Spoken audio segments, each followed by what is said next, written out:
Tena kwenye awamu hii ya mjadala hapa kwenye studio za TV47, kama nilivyokuwa nimekuahidi hapo awali kwamba tayari wageni wameshafika hapa kwenye studio za TV47. Mada siku ya leo ikiwa ni siasa za mtandao katika nchi jirani ya Tanzania na Afrika kwa ujumla, na ni jinsi gani ambapo mtandao ilichangia kiasi gani katika kushinikiza uchaguzi uliofanyika hivi majuzi. Na ikumbuka kwamba siku ya jana Rais wa Tanzania Samia Suluhu aliapishwa kule maeneo ya Dodoma jijini Tanzania. Kwa hivyo mtazamaji, karibu kwenye mjadala huu. Labda kuwatambulisha tu kwa wageni kwa haraka, nikianza naye ambaye ameketi karibu nami hapa ni Arnold Maliba ambaye ni kinara Progress Plus Alliance PPA, chama chake hicho, na upande wa pili ninaye Bosco Mutegi Kiure ambaye ni mtaalamu wa uongozi na sera, na upande wa tatu nitakuwa naye Vitali Maembe ambaye ni mtetezi wa haki za binadamu. Kwa hivyo mtazamaji, na kukaribisha kwenye mjadala huu ambao unaendelea hapa katika studio za TV47. Pia kumbuka wewe mtazamaji ukiwa pale nyumbani unaweza ukachangia katika mada ambayo inaendelea hapa studioni kwa kupiga simu kupitia nambari ambayo inapatikana pale chini kwenye runinga yako. Kumbuka unafuatilia matangazo haya kupitia mtandao wa YouTube TV47 Live, mtandao wa Facebook ni TV47 Live, na mtandao wa X ni @TV47 Digital. Na ningeanza kwanza kabisa kusikiliza kutoka kwa mgeni ambaye anafahamika kama Vitali Maembe ambaye ni mtetezi wa haki za binadamu katika nchi jirani ya Tanzania. Ningependa kusikiliza kauli yako. Karibu sana kwenye studio za TV47 asubuhi ya leo. Kwanza nashukuru sana kwa kupata fursa hii. Naam. Na kulingana na nafasi yangu kama Mtanzania, kwanza nashukuru kwa watu wa Kenya na vijana wa Kenya na nchi nyingine za Afrika ambao hili swala limewagusa na wamejaribu kwa kila mtu kwa namna yake kuweza kuchukua nafasi yake kuchangia, kuona kwamba angalau amechangia kuwa pamoja na vijana wa Tanzania. Lakini pia napokea pole ambazo watu wamezitoa kutokana na watu ambao wamepoteza maisha na watu ambao pia wamepoteza mali zao kutokana na matatizo ambayo yametokea nchini kwetu. Naam. Yeah. Karibu sana kwenye studio za TV47. Na ningependa kwanza kusikiliza kauli yako, manake wewe ndio mwenyeji kule maeneo ya Tanzania. Kuna kauli ambayo jana Rais Samia Suluhu alitoa katika maeneo ya Dodoma, na pia mkuu wa polisi akawa amezungumzia hili swala kwamba kipindi cha uchaguzi na kipindi hicho chote kuna maeneo ambayo alitaja kwamba kuna baadhi ya watu ambao ni wageni katika nchi ya Tanzania, na huenda labda hawa watu ndio wanachochea kuwepo kwa vurugu na kuchachisha swala la kushuhudiwa kwa maandamano nchini Tanzania. Na akawa ametaja maeneo ya Arusha, akataja Dar es Salaam, akataja Mwanza, na alitaja specific towns. Je, kauli yako ni gani kuhusiana na idadi ya labda wageni ambao wako katika maeneo hayo? Unahisi labda huenda maandamano hayo yalichangiwa na watu kutoka mataifa ya kigeni? Labda nizungumze si kwamba na mjibu rais, lakini nizungumze hali halisi. Ni kwamba hili swala hakuna ambaye aliratibu. Na wewe unaona kwamba wale vijana walikuwa wanamguso wa namna yao, lakini hakukuwa na mtu ambaye ameratibu kwamba wakifika hapa, wakifanya hivi, wakipata tatizo hili waende wapi. Kwa hiyo ni kwamba vijana wa Tanzania waliguswa, na sio kwamba wameguswa na tukio tu la siku ile. Maisha yao siku zote yameguswa kutokana na kwamba mahitaji yao kama vijana, mahitaji yao kama Watanzania yalikuwa hayajapewa kipaumbele. Kwa hiyo swala lile lilivyotokea ni kwamba wao wamekwenda kuonyesha hisia zao. Sasa kama kuna watu wengine hilo swala limewagusa na wameweza kushiriki, sidhani kama wameshiriki kwenye mpangilio kwamba tunapanga kwenda kushiriki, kwa sababu katika watu ambao wamepata ajali na kuumia na kuuawa sio wote walikuwa kwenye maandamano. Kwamba ajali zimewakuta wengine tu katika shughuli zao za kawaida, wengine wakiwahi kurudi nyumbani, wengine wakifanya namna fulani. Kwa hiyo sidhani kama kuna mtu yote ambaye alipanga kwamba mimi ikifika siku hii nitakwenda kuipinga serikali ya Tanzania. Hapana, Watanzania walishiriki kuonyesha hisia zao, na hao kama kuna wageni walikuwepo, kama wao ni wataalamu wameangalia na wamekuta na vitambulisho vya nje ya nchi, hata kama walikuwepo hao wageni ni kwamba wamekumbwa katika hilo jambo, lakini si kwamba wamepanga kwenda, kwa sababu hakuna mtu aliyepanga. Ni kwamba katika mitandao ya kijamii ilizungumzwa kwamba ile jambo litatokea, na watu wengi hawakuamini kama litatokea. Hawakuamini kama Watanzania watatokea namna ile. Kwa hiyo watu waliendelea na shughuli zao za kawaida. Sasa katika shughuli zao za kawaida ndio wengine wamekumbwa na hizo ajali. Sasa kumkuta mtu amekumbwa na ajali hiyo afu kasema yeye alikuwa ameamua kushiriki, inakuwa si busara kuzungumza namna hiyo. Lakini wanasema msema pweke hushinda. Hakukuwa na mtu yote kuweza kumjibu au kuweza kuzungumza swali. Lakini mimi ambaye nipo katika mazingira yale, naweza nikasema kwamba hata vijana wenyewe hawakulipanga ile jambo kwamba wanakwenda kuharibu kitu chochote au wanakwenda kupinga swala lolote, isipokuwa hisia za moyoni mwao. Ile ndio ilikuwa nafasi pekee ya wao kujitetea na kutetea maisha yao. Naam. Lakini unakiri kwamba mtandao wa kijamii ulihusika pakubwa katika kuchangia idadi ya watu ambao walijitokeza siku hiyo? Na dunia tuliokuwa nayo sisi ndo jambo ambalo linashika ni dunia ya taarifa. Kwa hiyo na mitandao yetu ya kijamii ndio ambayo inatoa taarifa huku na huku. Hata ukiangalia matukio mengi baada ya mtandao kuzimwa hatukuweza kuyapata. Lakini tumekuja kuyapata matukio ya siku 3 zilizopita baada ya mtandao kufunguliwa. Kwa hiyo mtandao sasa hivi ni haki kubwa na muhimu sana kwa binadamu, hasa kwa vijana. Unajua vijana wanashiriki kwenye maisha ya watu wengine kwanza ni kama fashion. Kwamba bwana wewe utumii Twitter, wewe utumii X, wewe utumii Instagram, bado upo kwenye Facebook tu.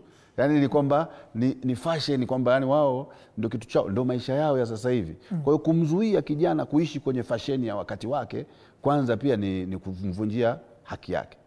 Kwa hiyo sasa yani wao wanashiriki, wanashare. Kuna mwingine anashare hana hata nia mbaya au hana nia yote, ni kwamba wenzangu ndio wanavyofanya sasa hivi, haya ndio maisha sasa hivi.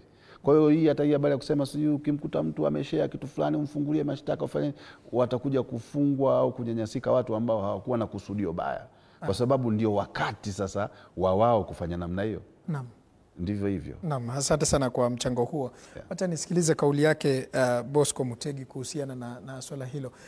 Bosco, umesikiliza vizuri Vitaly akisema kwamba swala hili alikuwa limepangwa na ni swala ambalo lilitokea tu.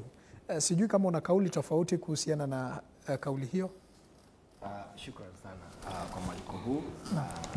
Nashukuru sana, umekawia sana hujanialika nije niongee Kiswahili kwa muda. Nimekuwa nikiongea Kimombo, lakini nashukuru kwa nafasi. Niseme kwamba kwanza nasema pole zangu kwa wale ile janga lililotokea pale Tanzania. Tuliita janga sababu maafa ya watu wengi pia ni jambo si nzuri, na sana vijana. Jambo la pili, napongeza vijana wa Tanzania kwa vile walivyojitokeza kupinga mambo ambayo wamesema enough is enough. Wameona kwamba uongozi ambao umekuwa pale umekuwa ni wa kiimla na labda hawakufurahia, na wakasema hata kama tunaendelea mbele hatutaruhusu kule mbele tukienda. Turuhusu kwamba tunaweza kuwa katika uchaguzi kiongozi mmoja ndiye anakuwa pale kama mstari wa mbele, wale wengine waliokuwa labda vijana wanawapenda wamefungiwa korokoroni na mambo kama yale. So tunapongeza vijana kwa walivyofanya. Na niseme kwamba kama ulivyouliza, kwa maoni yangu haya mambo yalikuwa yaje kutimia kwa sababu vijana wa Tanzania, wa Uganda waliona vile vijana wa Kenya walivyofanya mwaka wa 2024 uliopita na mwaka huu pia.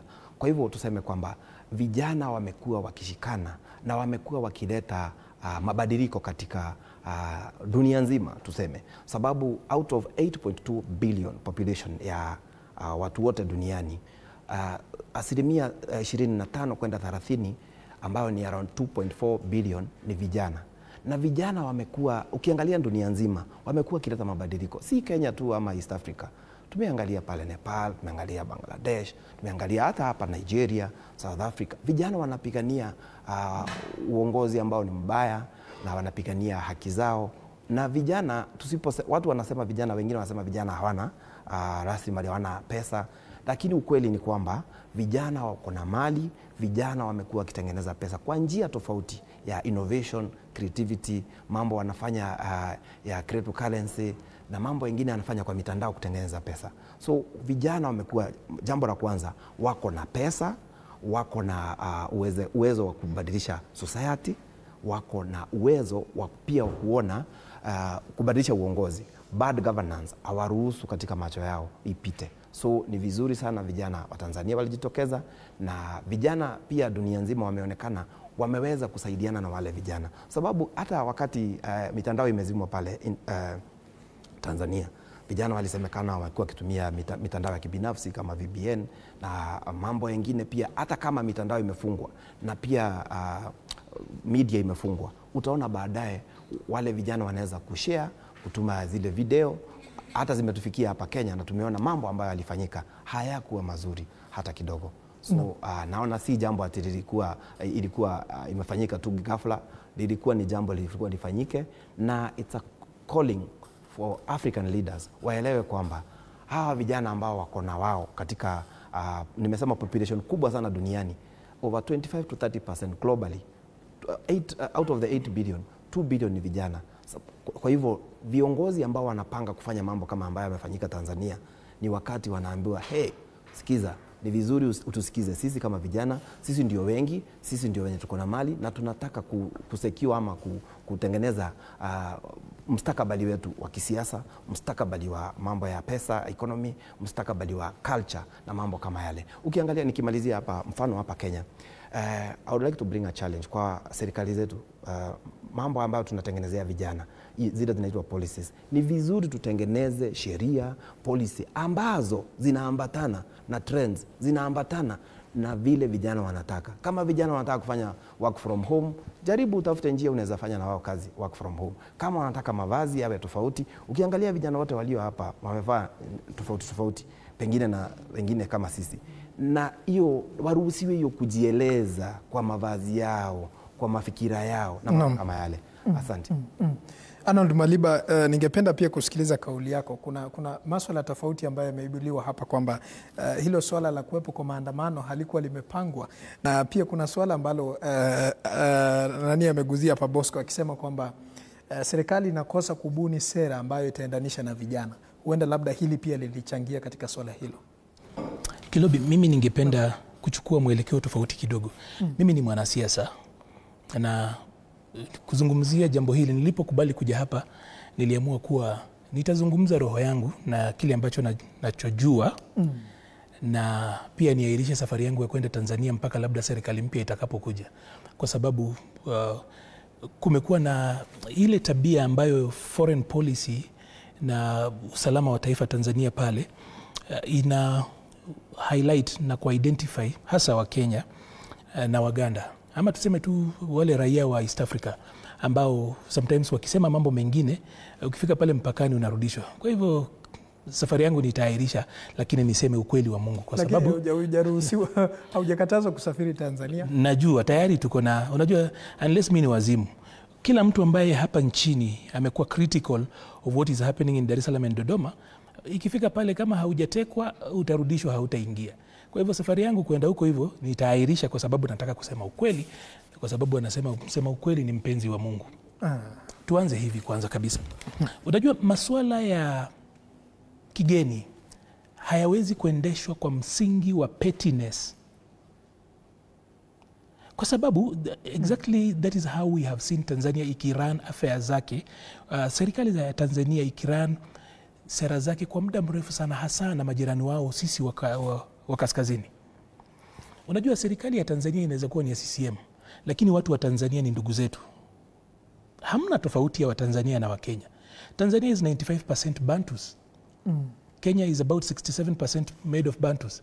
Mipaka iliyochorwa na wakoloni haiwezi kuwa sasa imetutofautisha sana kabisa, kuwa sasa tumekuwa sisi ni watu tofauti sana. Naam. Hawa Wachaga hapa hivi na watu wetu pale Taita Taveta, Kwale ni watu same. Hamna tofauti. Wakuria wa Kenya na Wakuria wa Tanzania ni watu same. Wajaluo vile vile walioko Tanzania na huko kwingine. Tuna ndugu, jamaa na majirani. Tuna uhusiano wa miaka na mikaka. Mipaka hii imechorwa juzi. Kwa hivyo serikali ambazo zimekuja juzi na mkoloni haziwezi kuanza sasa kutuambia kuwa Tanzania na Wakenya ni watu tofauti sana. Wamasai wa Kenya na Wamasai wa Tanzania ni watu same. Ukiangalia Wasukuma hapa, Wahehe na Wahehe hao watu wote na Waluya ni same, wanaongea lugha unawasikiza tu. Kwa hivyo hatuwezi kuwa tumeishi pamoja kwa hiyo miaka yote, na kwa sasa kwa sababu mzungu amekuja kachora mipaka, sasa kwa hivyo sasa sisi na watu wale ambao wako Tanzania ni watu tofauti sana. Haiwezekani. Na serikali wakati ule inapokata mtandao inakata kwa sababu ingependa kufanya vitu vile. Namba 1, inataka kucontrol information flow so that information isisambae. Wanataka kucontrol. Hizo enzi zilishapitwa na wakati. Teknolojia ilisha level up. Kwa hivyo itakuwa vigumu sana. Hata ukizima mtandao leo, kesho watu watapata tu, kwa sababu watu wana simu. Kwa sababu 60% of Africans, 60% of Tanzanians were born in the last 25 years. Hawa watu ni natives wa technology, ni natives wa digital revolution. Wamezaliwa ndani ya revolution ya internet, ya mtandao. Kwa hivyo hata mtoto mdogo anajua kutumia simu, anajua kutumia iPad, tablet na hizo vitu vingine vyote. Inakuwa ni vigumu kidogo. So serikali inajaribu kucontrol, na si serikali moja tu, ni serikali zote. Hata hapa kwetu tumeona kidogo kulikuwa na attempts kama hizo. Normally ni kucontrol information. Kitu cha pili ni kustifle dissent.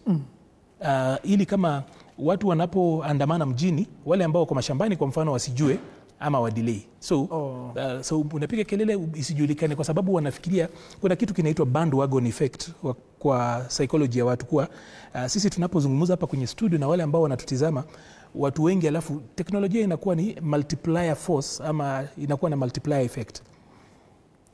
Kitu cha tatu ambacho mara mingi kwa nini, na hiki ndicho muhimu sana, serikali wakati ule inakata mitandao na kujaribu kusukuma chini, ni kuweka giza ili ifanye obscuring ya matendo ya serikali yenyewe. Inazima taa ili watu wasione serikali yenyewe inafanya nini hasa.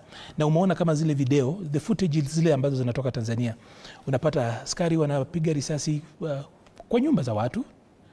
Barabara ziko empty lakini wanapiga nani. Tuliona vitendo kama hivyo hapa hivi.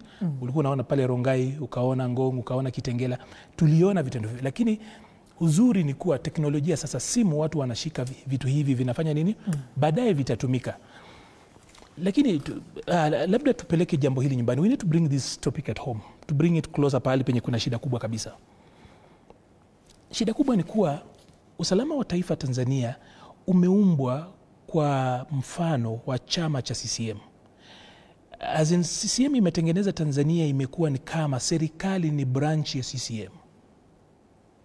Kwa hivyo hata wale ambao wanastahili kuwa wanatumikia raia, wanatumikia chama kwanza. Wacha nikupatie mfano. Kuna yale mambo labda mwanaharakati hapa hivi, yeye yuko hapa, sisi tutamzungumzia kwa sababu sisi tuko nyumbani. Unaona kuna kitu inaitwa TISS. Kwa lugha yao wanaita usalama wa taifa. Hiyo ni equivalent ya NIS hapa. Lakini sasa yao bado inafanya kazi kama ile yetu ya kitambo ilikuwa inaitwa special branch. Tangia ianze imekuwa na director generals ama directors 10.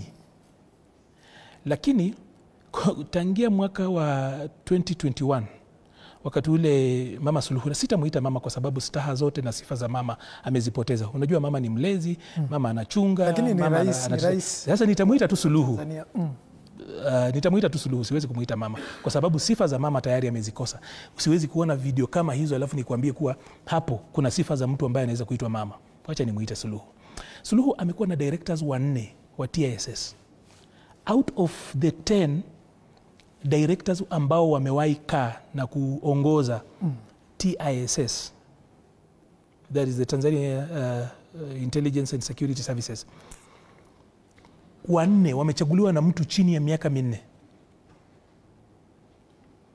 Tangia nchi hiyo ianze imekuwa na director wa usalama wa taifa 10, lakini mtu mmoja chini ya miaka 4 amekuwa nao wangapi? 4. Hapo kuna shida. Inamaanisha hapendi ukweli, hapendi data, hapendi intelligence. Na hapo kwa sababu mara mingi sana kama mimi fundi wa serikali nitakwambia, kabla jambo kama hili lililotokea juzi litendeke, mara nyingi huwa tunauliza what did the intelligence chief tell the president before itendeke? Kwa hivyo wataenda mambo mingi sana, na nimechukua muda huu kumaanisha kabla ifungwe mtandao walikuwa wamepata habari. Walikuwa wamepata habari na wanajua vizuri sana. Unajua mara nyingi nimeona, unajua kuna ile banta katikati ya Wakenya na Watanzania. So mara nyingi watu wanafikiria kuwa hiyo banta ni uadui. Hiyo si uadui. Hiyo ni banta, ama sijui kwa Kiswahili banta ni nini.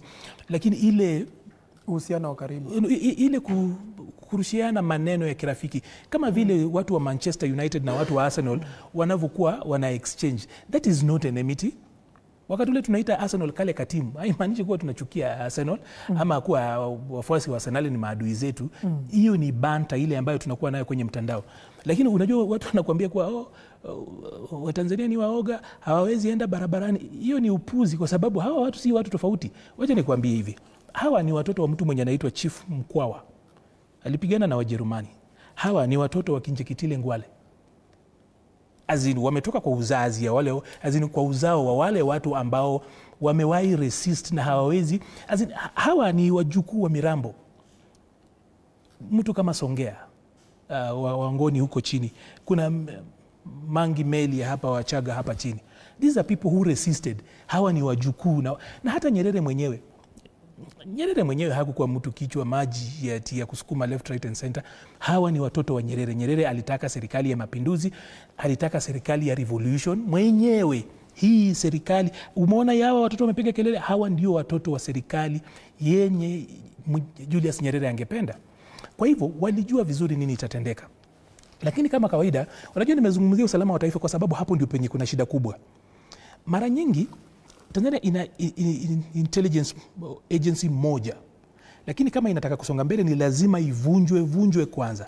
Hatuwezi kuwa na intelligence agency moja kwa sababu mara mingi wakishindwa kazi wanaanza kufanya propaganda na pettiness.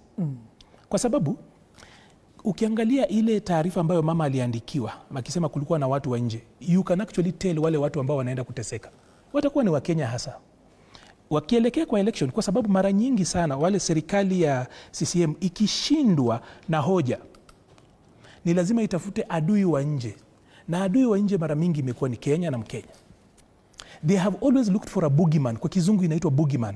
So the boogeyman has always been a Kenyan. Unaona tukielekea uchaguzi wakaanza kusema watu ambao wanafanya biashara ndogo ndogo fulani hapo kwingine. Ukiangalia target hasa ilikuwa ina target wa Kenya. Akikwambia kuwa kuna watu ambao walikuja Tanzania kufanya askari akisema kuwa wamekuja kufanya maandamano huku hivyo, I can tell you 100% that most of the casualties wa hiyo statement itakuwa ni wa Kenya. Lakini imefika pahali sisi kama raia wa jumuiya hii pia sisi tuanze kuungana. Unajua kwa nini? Kwa sababu serikali zetu haziwezi kuungana kufanya biashara ikuwe rahisi. Kutoa biashara kutoka Tanzania kuleta Kenya ni ngumu. Biashara kutoka Uganda kuleta Kenya ina vikwazo vyake. The same na ukitoka Rwanda. Lakini umegundua kuwa serikali hizi zinaungana na zinashirikiana na zina collaborate wakati ule zinataka kushika dissent. Hapa Maria alishikwa hapa. Alikuwa ametekwa hapa hivi. Kama haingekuwa nduru ya Wakenya angekuwa ameenda. Besigye hapa anashikwa rais. Umerealize kuwa ikifika ni ku crack down on dissent, free speech, wanahusika kwa ukaribu sana, wana collaborate kwa haraka sana. Lakini ikifika biashara inakuwa ni ngumu. Ikifika ni maendeleo ni ngumu. Serikali zinashirikiana kutunyanyasa sisi, alafu sisi tukose kushirikiana kujikomboa.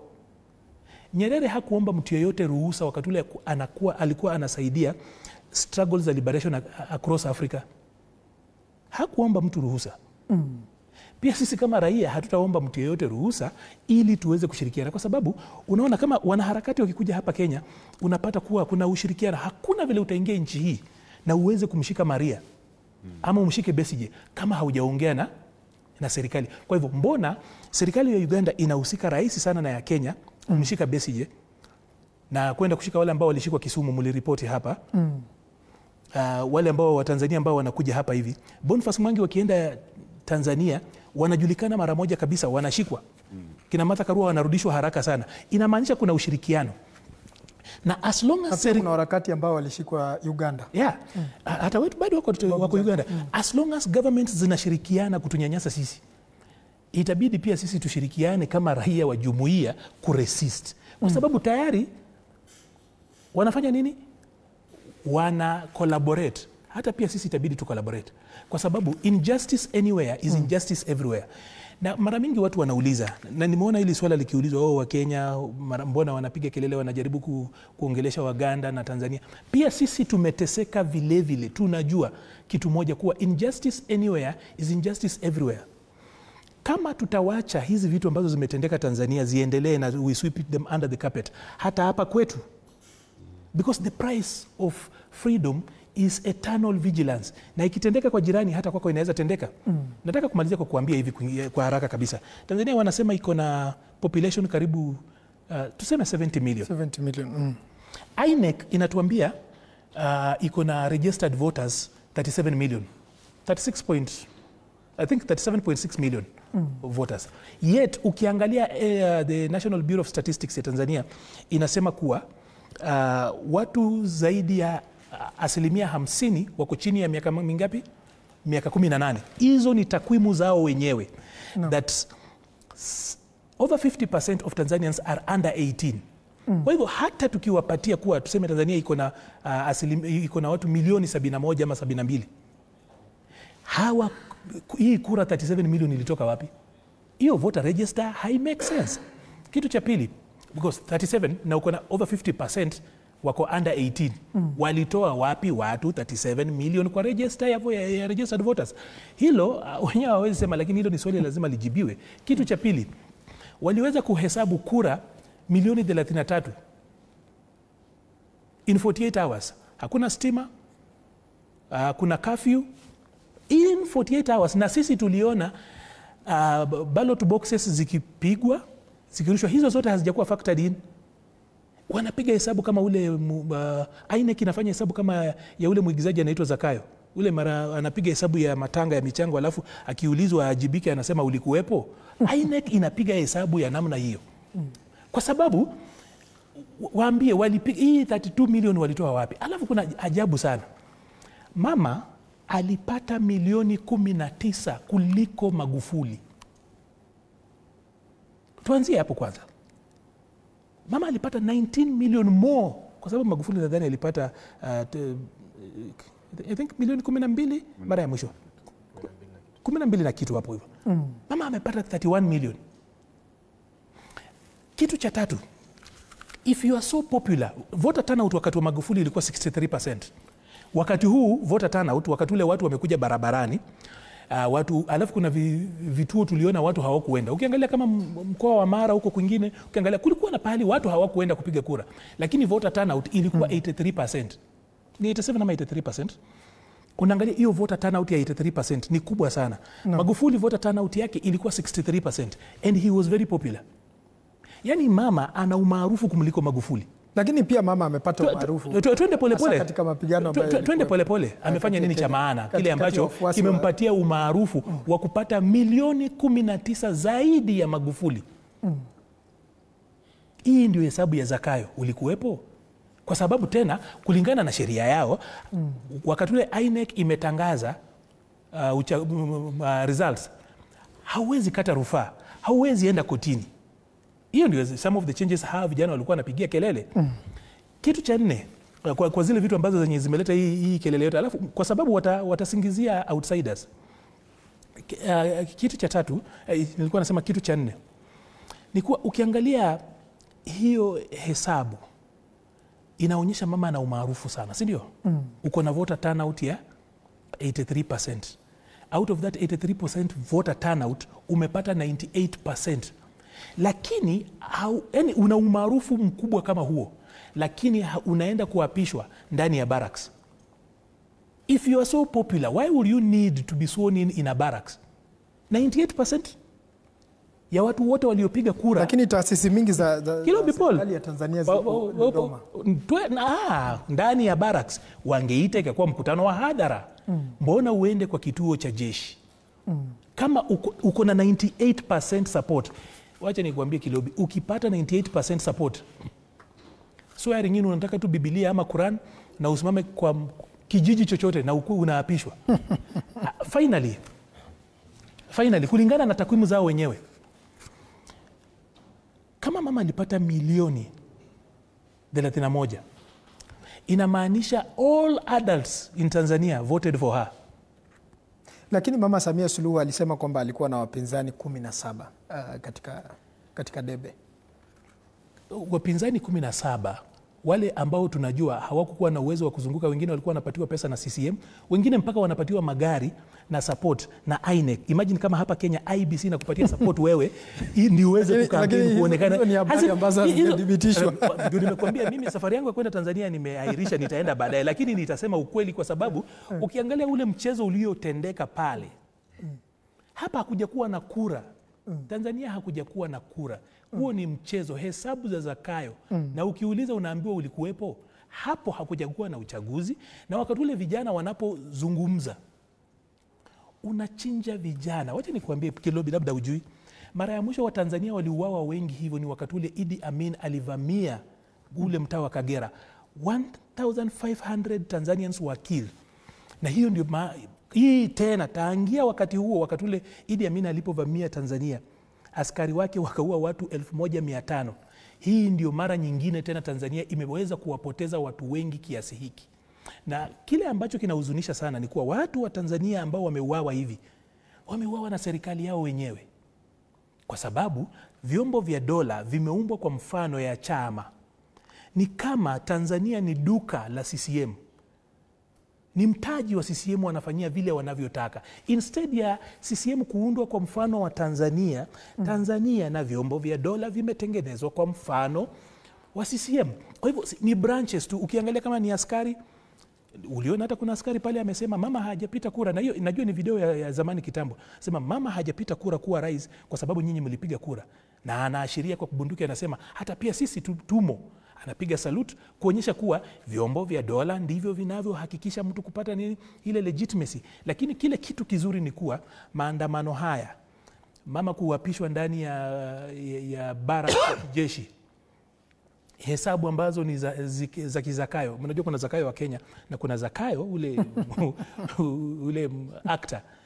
Ukiangalia inamaanisha mama hana legitimacy. Nchi hiyo imebadilika na haitawahi rudi nyuma. Naam.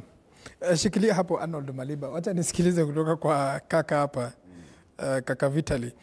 Kuna swala ambalo Arnold Maliba ametaja hapa, hasa kuhusiana na mitandao ya kijamii, na ningependa kusikiliza kauli yako kuhusiana na Wizara ya Mawasiliano na Teknolojia ya Habari.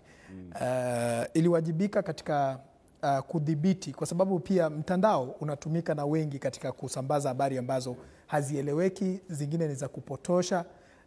Watu haziko verified sana habari hizo.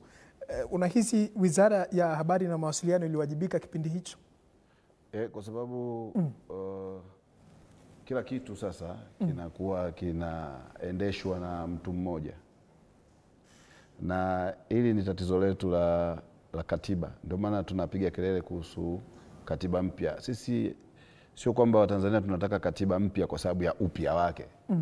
Hapana, kuna yale mambo muhimu ambayo sisi kama Watanzania tunajua yanaweza yakafanya maisha yetu yakawa na thamani ya utu.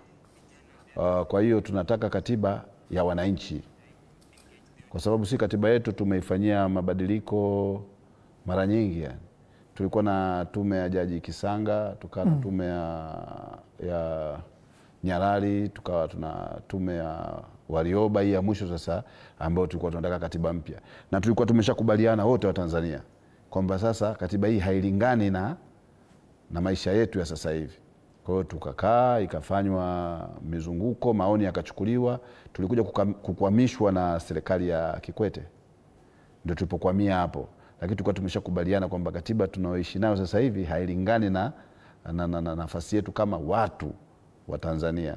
Sasa katiba hii tatizo lake nilitaja limoja kubwa ambalo linatugharimu, ni kwamba rais amepewa mamlaka makubwa kuliko.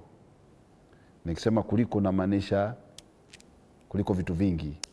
Unaona? Kwa hiyo amepewa mamlaka makubwa kuliko. Kwa hiyo anaweza akaamua lolote na mtu yoyote asifanye chochote. Sasa hiyo sasa inawapa nafasi watu wa karibu na rais, endapo watamzidi kwa maamuzi au kwa hisia, ina maana nao wanaweza akawa wanatutawala kwa kutumia yeye. Ndugu yangu amezungumza kuhusu TIS, unaona hii na ni idara yetu ya usalama wa taifa ambayo mimi sipendi kuizungumzia sana lakini kwa sababu sijui mambo mengi kuhusu mambo ya ndani katika idara, kwa hiyo sipendi kuzungumza kitu ambacho sikifahamu, lakini swala la mabadiliko ni swala ambalo tunaona kwamba viongozi wanabadilishwa. Kwa hiyo sisi tunapewa taarifa kama wananchi kwamba wakuu wanabadilishwa, lakini wakuu wale wanabadilishwa, sisi hatujui kama kulikuwa na majadiliano, kwa sababu anapozungumza rais au hoji tena, ni katiba imempa nafasi hiyo kwamba yeye ameamua. Kwa hiyo au hoji, anaweza akaamua leo, kesho akaamka akazungumza hili, kesho kutwa akazungumza hili. Hujui kama amezungumza kwa msukumo wa chama chake, hujui amezungumza kwa msukumo wa familia yake, hiyo hujui, lakini kwa sababu amepewa namna ya kuzungumza, unazungumza. Kwa hiyo kulikuwa kuna umuhimu wa kumpunguzia rais mamlaka, na hii ni kwamba lazima hatutaki kuwalaumu wa Tanzania kwa kumsifia rais, na hatutaki kuwalaumu wa Tanzania kwa kumsema vibaya rais, kwa sababu mimi unaponiambia kwamba wewe ndio umeshika maisha yangu, ina maana nikijisikia raha ya maisha lazima nikusifie, lakini nikiumia lazima nikusifie. Mimi nikipigwa na risasi na polisi kwa sababu wewe ndio umemteua yule mkuu wa polisi, yani mimi kwa lugha ambayo nyepesi nitakwambia wewe ndio umenipiga risasi. Wewe ndio umeniua, kwa sababu wewe unaweza kaamka kesho ukasema kwa sababu watu 7 wamekufa, kuanzia leo mkuu wa polisi haupo kazini. Una mamlaka hayo. Lakini kwa sababu watu 7 wamekufa, kuanzia leo wewe nakupandisha mshahara. Kwa hiyo mimi najua hii ni malipo ya huyu kuniua. Kwa hiyo kwa lugha nyepesi naweza nikasema tumekwama kwenye katiba yetu. Katiba hailingani na maisha ya sasa hivi. Lakini kitu kingine ambacho ningeweza kuzungumza, ndugu yangu alikizungumza hapa, nikiwekwe sawa, ni kwamba kuhusiana na wagombea wa urais kupewa magari, si wengine, wagombea wote waliopitishwa 17 walipewa magari. Kuna ushahidi wa kutosha kuonesha kwamba walipatiwa na INEC. Yani hiyo ni kwamba chama tawala, hiyo ipo na ilikuwa kwenye utaratibu wa uchaguzi wa mwaka huu kwamba tume ilitoa magari. Kitu ambacho hatuwezi kukithibitisha ni kwamba tume ilitoa wapi pesa ya kuwapa wagombea wote magari, lakini tume ilitoa magari kwa wagombea wote, na ndio utaratibu wao walijiwekea wagombea wa urais. Lakini hayo ni madai tu, si madai. Tume kutoa magari si madai, ni swala ambalo lilikuwepo kwa kila mgombea kupata hilo. Kwa hiyo sio mimi nazungumza kama Mtanzania, na ninazungumza kwa mtu ambaye anaishi Utanzania. Unaona, vitu vingine ambavyo tunaweza tukavizungumza wakati mwingine. Mimi nilikuwa mgombea wa ubunge mwaka huu Tanzania. Kwa hiyo nazungumza kitu ambacho nakifahamu ndani ya tume. Na mwaka 2020 nimegombea pia ubunge. Kwa hiyo nisizungumzi kitu ambacho sikijui. Kwa hiyo najua taratibu, najua mabadiliko, na najua ubaya wa tume ya taifa. Kwa hiyo kwa kifupi hiyo ndio hali halisi. Kwa hiyo kuhusiana na swala la mitandao, hatuna haja ya kujadili kwamba Watanzania walinyimwa haki yao. Hiyo Watanzania walinyimwa haki kubwa sana, kwa sababu kuna watu walikuwa hawawezi kutuma pesa kwenye familia zao. Kuna watu walikuwa hawawezi kuwasiliana na familia zao. Kwa hiyo si kwamba walizima mitandao ya simu, ila walizima mitandao yote. Ukienda benki kutoa pesa haitoki. Yani walidhibiti. Na watu walikuwa wanapata mtandao pale ambapo wao wanataka kufanya mawasiliano yao. Kwa hiyo walizima kote, hata wao wenyewe walijizimia. Na labda kwa faida ya mtazamaji angependa kufahamu kuhusiana na iwapo kipindi cha uchaguzi kulikuwa na international observers na pale domestic observers ambao ni waangalizi wa ndani kwa ndani. Wao walikuwepo? Walikuwepo kutoka mashirika mbalimbali na waliruhusiwa wakaingia na wakafanya kazi yao. Sikuwahi kusikia malalamiko yoyote kwamba kuna aliyeshindwa kutoka. Kwa hiyo watu waliingia salama na walitoka salama, lakini kulikuwa na ambao walipata usumbufu kidogo kutokana na hali ambayo ilivyokuwa, na walikuwa na mashaka na usalama wao.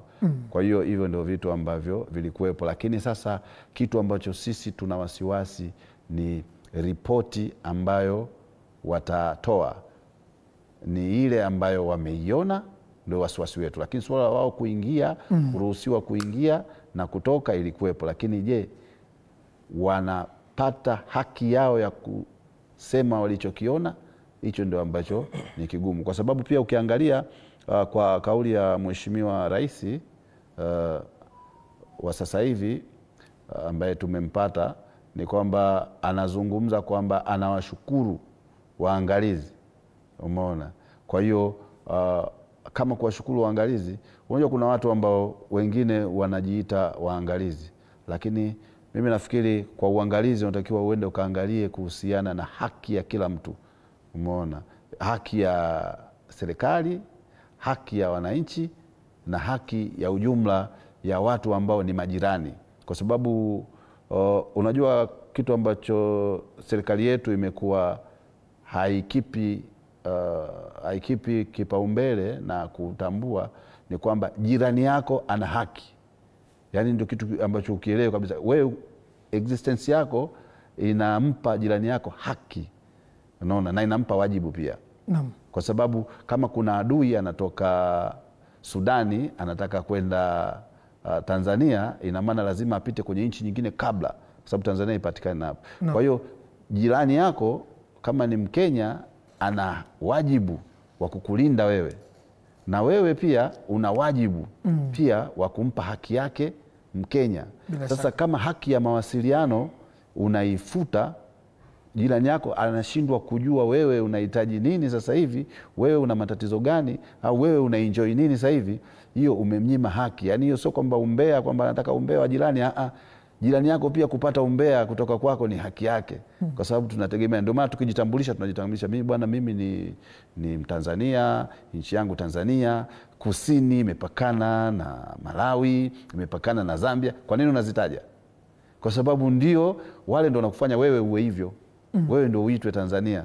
Kwa hiyo sasa hata kimawasiliano lazima uhakikishe wanapata mawasiliano. Naam. Umeona? Kwa hiyo sasa na wao ndio majirani ndio ambao wanakutengenezea wewe tabia nzuri.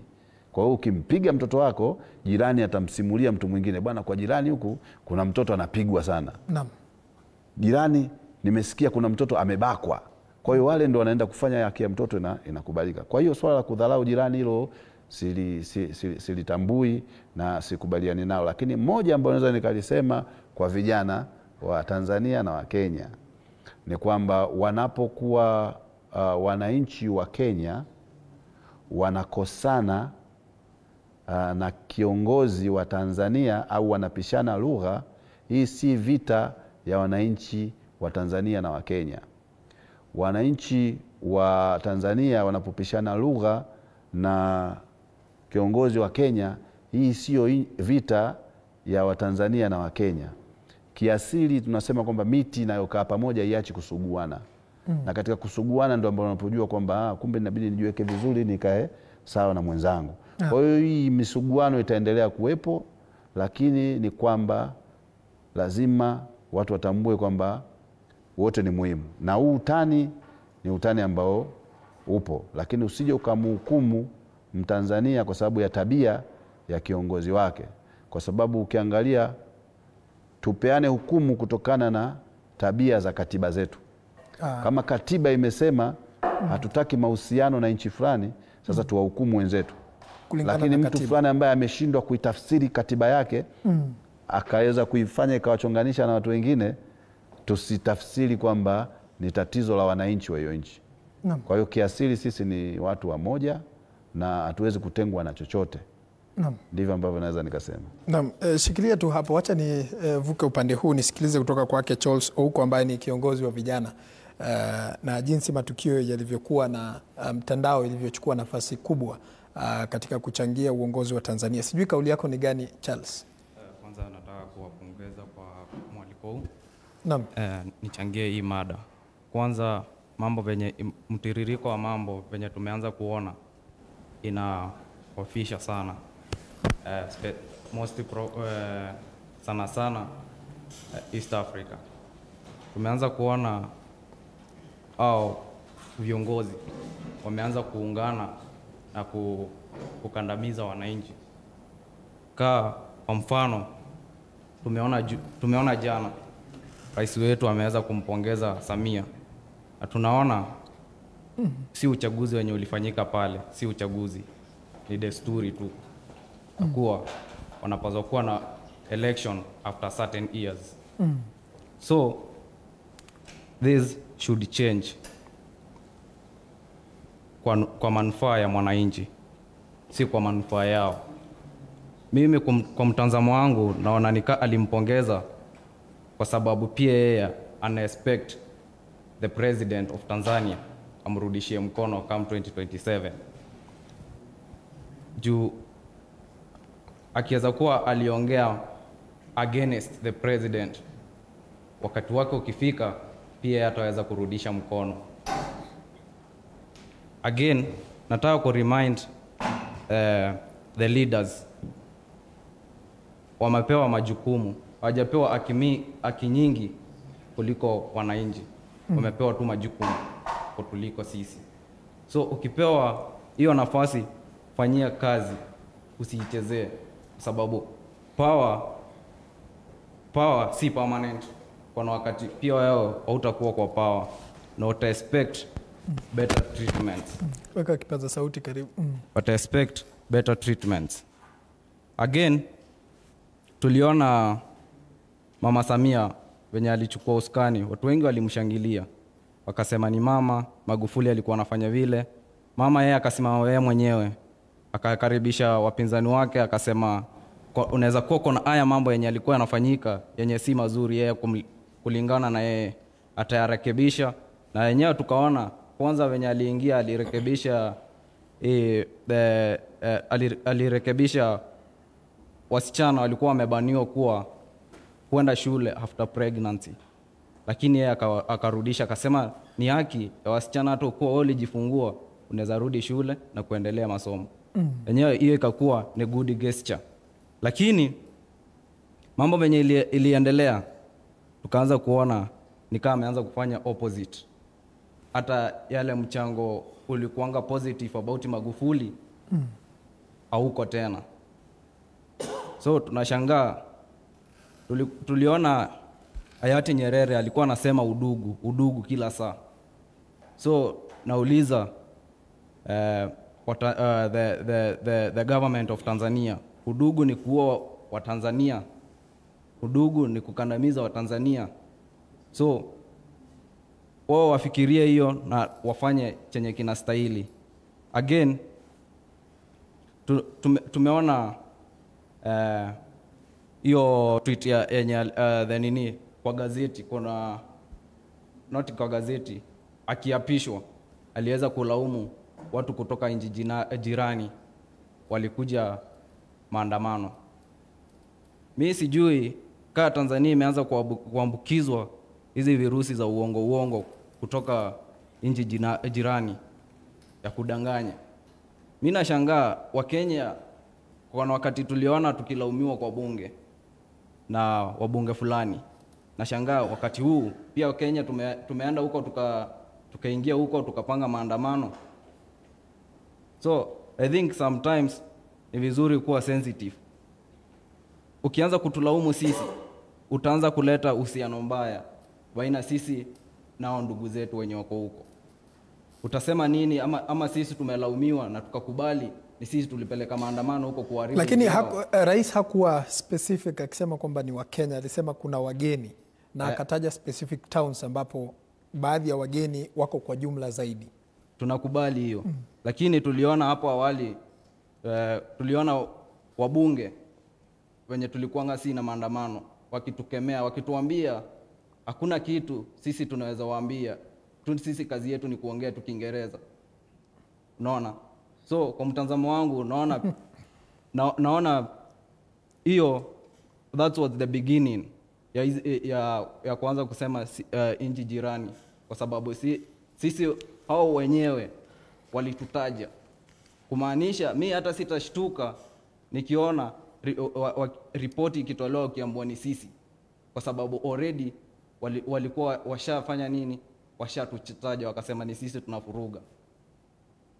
So nikimalizia nataka kusema hivi, the government zote ziweze kufuata katiba venye inasema, na pia wafuate sheria ya East Africa. Kama venye for example, I think ni article 7 East Africa inasema mambo na freedom na human rights. Sijui kama niko sawa. So na human rights tumeona zikigeukwa kila siku, au polisi watu wakiwa maandamano wanawaua, lakini hatusikii au polisi wakisema mbona wanatuua. Unaona, wanaua watu, wanasema wanaandamana, ni wakora. Sasa mimi nashangaa, mkora anaweza tokea kwa ameshika tu bendera na kutaja zile vitu yeye haiko sawa nazo. Yeah. Naam, asante sana kwa mchango huo. Samuel Otieno, sijui kama una kauli tofauti. Asante sana. Mimi jambo la kwanza napenda kuwashukuru kwa kuruhusu vijana waingie ndani kwa mchango kama huu. Mimi kitu ya kwanza napenda kuongelelea ni mambo ya kidemokrasia. Afrika kote tunasema tunalindwa na kidemokrasia, ila ni jambo tu kile ambacho kiko ndani ukiangalia vizuri ninakaa kama monarchy. Wazungu wanasema a monarchical form of government where the king of the total power over its subject. Kile ambacho amesema hicho ndio kitu inaendelea. Na president mwenyewe akisema iki, Bwana Mariba fanya hivi, na hicho ndio utafanya hata ofisi yako. Sasa mimi adui yangu ya kwanza nchini ama Afrika kote ni parliament. Kwa sababu hawa tunawapeleka kule na wao ndio wanapitiza hizi vitu. Na bado tunapata ukoloni mpya, na sisi wenyewe tuko ndani, wale ambao sisi wenyewe ndio tulichagua. Democracy, it is not all about the leadership that you have. Ni unyenyekevu na usikie kile ambacho inasemekana. Abraham Lincoln defined democracy as democracy is for the people, by the people and for the people, which means hakuna kitu ambacho unaweza kifanya kama watu hawajaingia ndani. Na sasa hivi unapata kama Kenya tunafanya vitu kama wananchi wako. Tanzania wanafanya vitu kama wananchi hawajakubali. Na wanasema eti tumepata. Ukiangalia Tanzania walikuwa wagombeania 17. Lakini mwenye ameshinda ako na 97%. Wengine wamepata ngapi? Na kama wamepata hivyo, kwa nini hao wengine wapaganie? Kwa sababu ni kama alisimama na mtoto wa nasari. Tuangalie Afrika, tuachane na Kenya, tuachane na Tanzania. Tuangalie Afrika. Sisi vijana au wengine wanatoka. Na hatuwezi kubali waribu wa Afrika, alafu kesho tukiingia tunaingia kwa nyumba ambayo imeporomoka. Lazima tuende kwa utaratibu na tuangalie ni nini inafaa. Wewe mtoto wako akikwambia baba longi yangu imetoboka, utaangalia vile unaenda kusona ama ununue kipya. Si kumpiga, si kumuua kwa sababu amekwambia jambo ya ukweli. Sisi tunasema Afrika hakuna uongozi vizuri. Ukiona yule ambaye walichagua huko EU, yeye ndiye alikuwa wa kwanza kupongeza muuaji. Si kitu kingine, amepongeza mtu ambaye ameua wengi, amemwaga damu, na yeye ndiye angekuwa wa kwanza kusema I'm very sorry. Ama mimi niseme kama nchi ya Tanzania inafaa ichukuliwe na wanajeshi.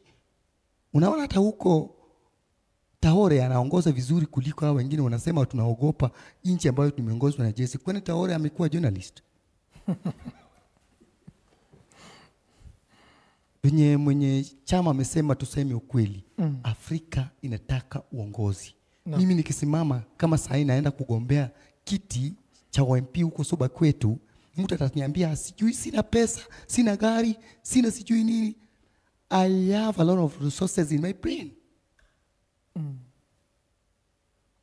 ukinipeleka pale nitafanya jambo lingine na nchi ibadilike. Na mbona tunasukumwa? Tulisapata uhuru, mbona tupate ukoloni wengine hapa ndani?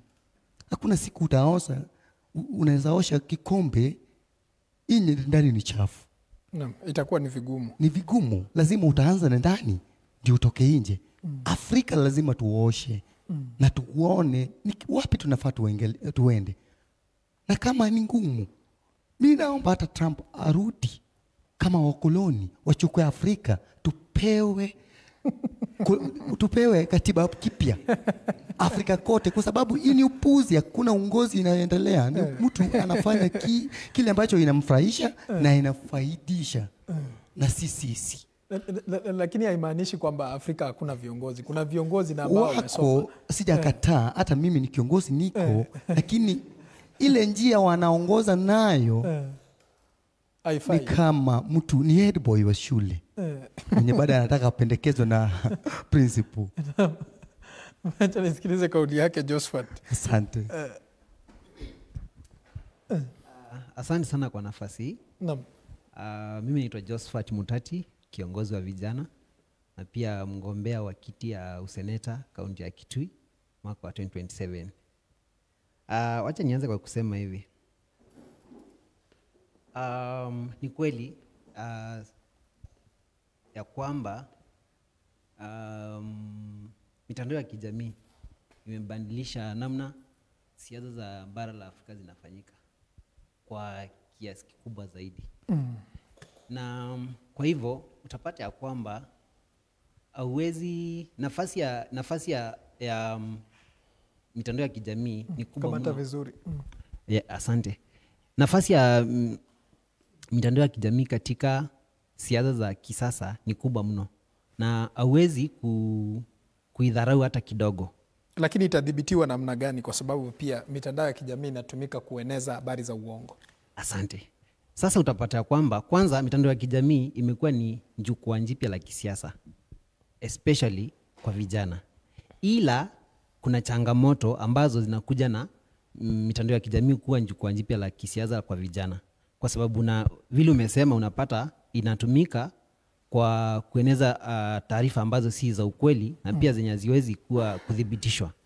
Lakini pia hilo ilikuwa changamoto, pia imeleta fursa jipya kwa vijana, especially vijana wadogo kama sisi, kwa sababu unapata ya kwamba vijana sasa wako na nafasi ya kusikika kupitia hizi mitandao ya kijamii.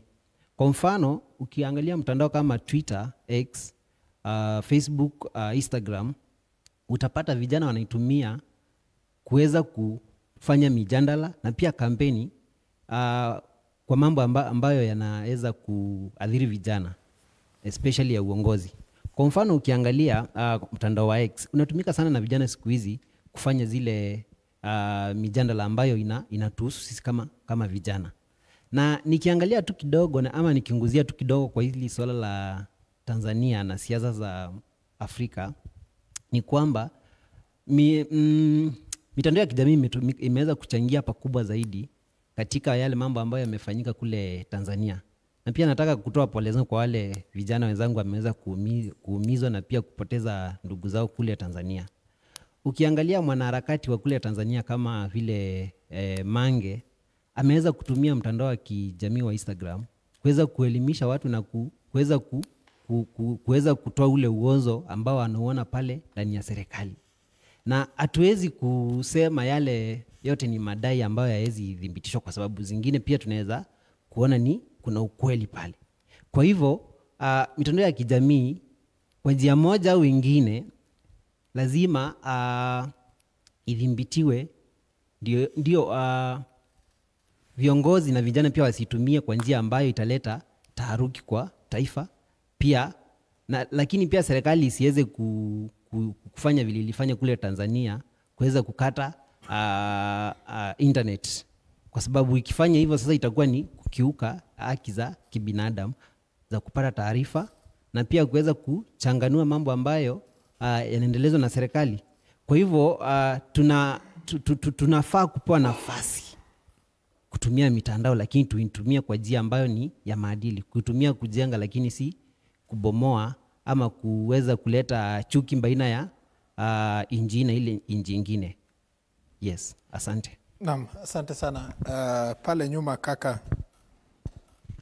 Kwanza ningependa kushukuru David. Kwa majina naitwa Michael. Ningependa kushukuru kwa kuitikisha kukuja kwa kikao hiki. Kulingana nami ningesema kwanza hii cybercrime, hii sheria ya cybercrime ambayo iliitikishiwa juzi kwa Kenya, kulingana na Tanzania ilipitishwa mapema kitambo kiasi, na kulingana na vile Tanzania walifungiwa wakati huu wa uchaguzi, na hofia hivyo isifanyike 2027 kwetu juu pia imeshapitishwa. So na hofia hapo isipitishwe, isifanyike hivyo tena. Ningependa vijana ambao walipoteza wao huko Tanzania wakipigania uhuru wao, na wapa pole. Pia ningependa kusema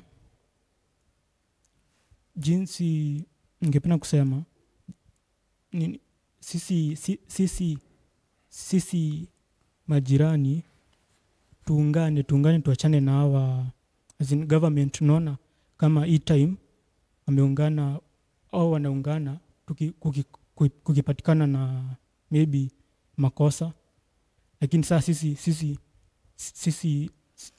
sisi citizens tunafaa kuungana, wa Kenya na wa Tanzania tuwe pamoja, tusiweze kugombana ili kukue na maendeleo.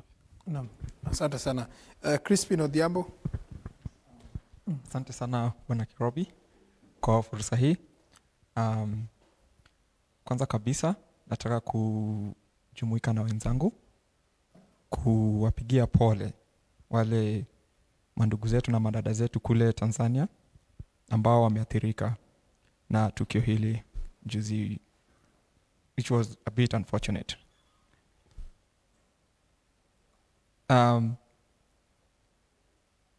Media na siasa za saizi, media imechukua a very very large percentage of the current shape of politics, na ni jambo ambalo linafaa liangaliwe katika kona zote kwa mtu yote ambaye anataka kuingia katika politics, yenye serious politics.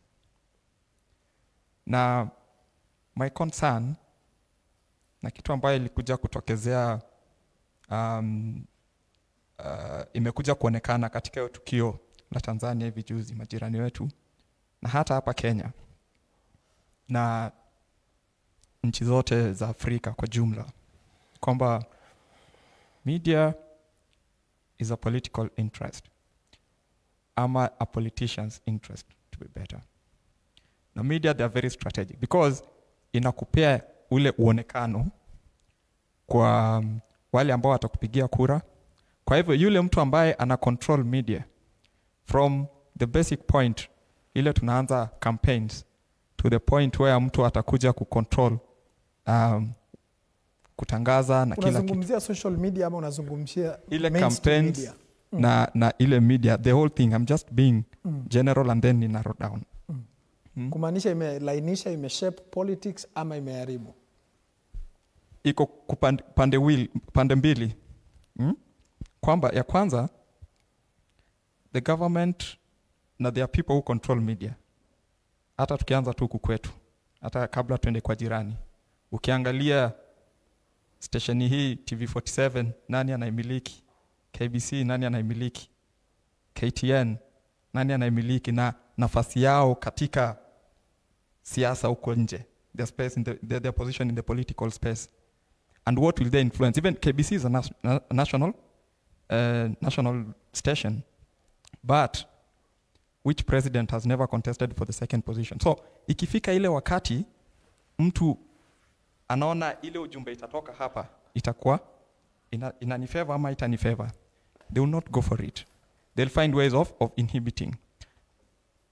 That is one. Secondly, media when it comes to youth imekuwa a very very neutral ground kwa vijana, kupitisha ujumbe yao. Siasa inafaa ikuwe vita ya mahoja, ya ideologies hoja. Mimi najua nini, mimi niko na pendekezo lipi ambalo linaweza saidia sisi kama wananchi. Wewe una pendekezo lipi? Tuko na shida hapa, tutafanya vipi so that at the end of the day tusaidike. Hii ni kitu moja ambayo social media in politics imekuja kusaidia.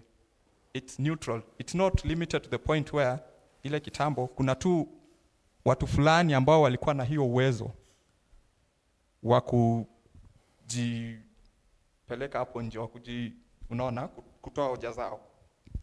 So imeleta hiyo usawa, lakini katika huu usawa kuna shida, na shida ni hakuna ule udhibiti. Katika manchi zote za Afrika, siwezi sema the legislature and the judiciary are strong. They are compromised at some point, right? The laws will be there, they'll be legislated, but kutakuwa na shida. The implementation bit is totally not okay, it's not fair. So kuna sheria zile zimewekwa na wengi wetu hatujui hizi sheria. So at some point unapata we cross the boundaries. Tukipendekeza hoja zetu katika ile harakati ya ku-engage watu politically, tuna breach some of the laws and acts zenye zimewekwa. Tuna zingine zinaitwa a good example, impersonation, defamation related. So unapata mtu, you just put a tweet there, ama it was just a light post, but you get yourself summoned. Yeah. So in that line, again, it's not built. So it's a call kwa wale wetu to the professionals. It needs a bit of education. Watu wakuwe sensitized. Yeah. Asante sana. Wacha nisikilize upande wa kule mwisho kisha nirejee huku kwa Bosco. David Malonza. Yes, naam, bila shaka. Ningependa kwanza niwapongeze kwa kutupa hii fursa kama vijana kushiriki. Pili, ningependa niseme pole kwa jirani wetu wa Tanzania ambao wameumia, wengine wamepoteza mali. Pole sana. Naam, mimi wacha nizungumzie sana kuhusu uhuru wa mwananchi ambao ni ile sovereignty of the people or of the citizens, na pia demokrasia. Uhuru wa mwananchi Afrika Mashariki, Kenya na Afrika mzima umepewa kipaumbele ama umeheshimika kwa kiasi kipi? Naam, ukiangalia katiba kutoka kwa nchi nyingi Afrika, utapata ya kwamba wanaongelelea uhuru wa mwananchi, the sovereignty of the people. Nikirejelea aswa Tanzania kwa katiba yao, hiyo article 3:1 inaongelelea mambo ya uhuru wa mwananchi. Mwananchi ana uhuru wa kusema, ana uhuru mkubwa kama ni kura apige vizuri bila mashida, ana uhuru wa kusema, lakini jambo lile aliheshimiki. Na kama viongozi, jambo la kwanza ambalo linafaa kuzingatiwa ni uhuru wa mwananchi.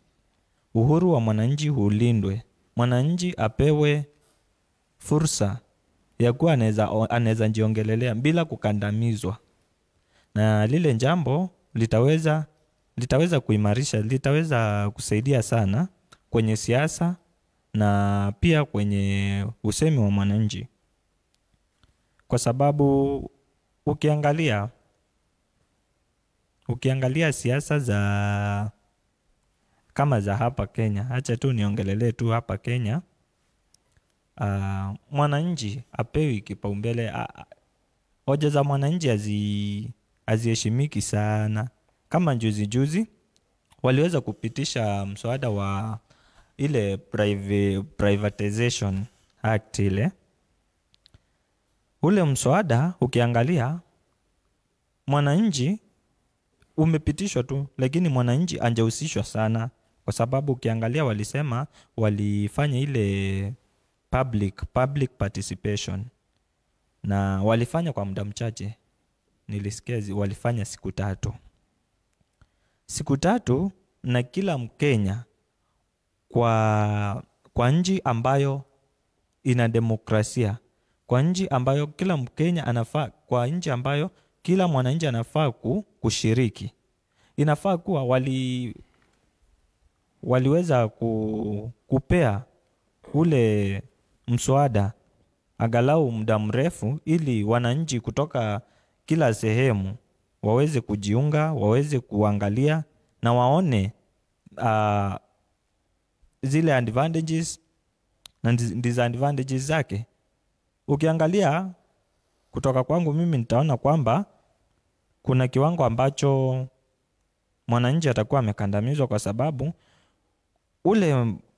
ule mswada unaongelelea kwamba kuna hiyo privatization, lakini wale investors atufai kama wananchi hawajulikani. Sasa uwezi jua ni nani ako kwa unaweza kuwa hawa wameown hizo nini zina privatiziwa wako kwa government, ama ni investors wametoka mahali kwingine. I think lile jambo linafaa kuangaliwa, uhuru wa mwananchi. Mwananchi kama anasema hivi, wafuate chenye mwananchi anasema.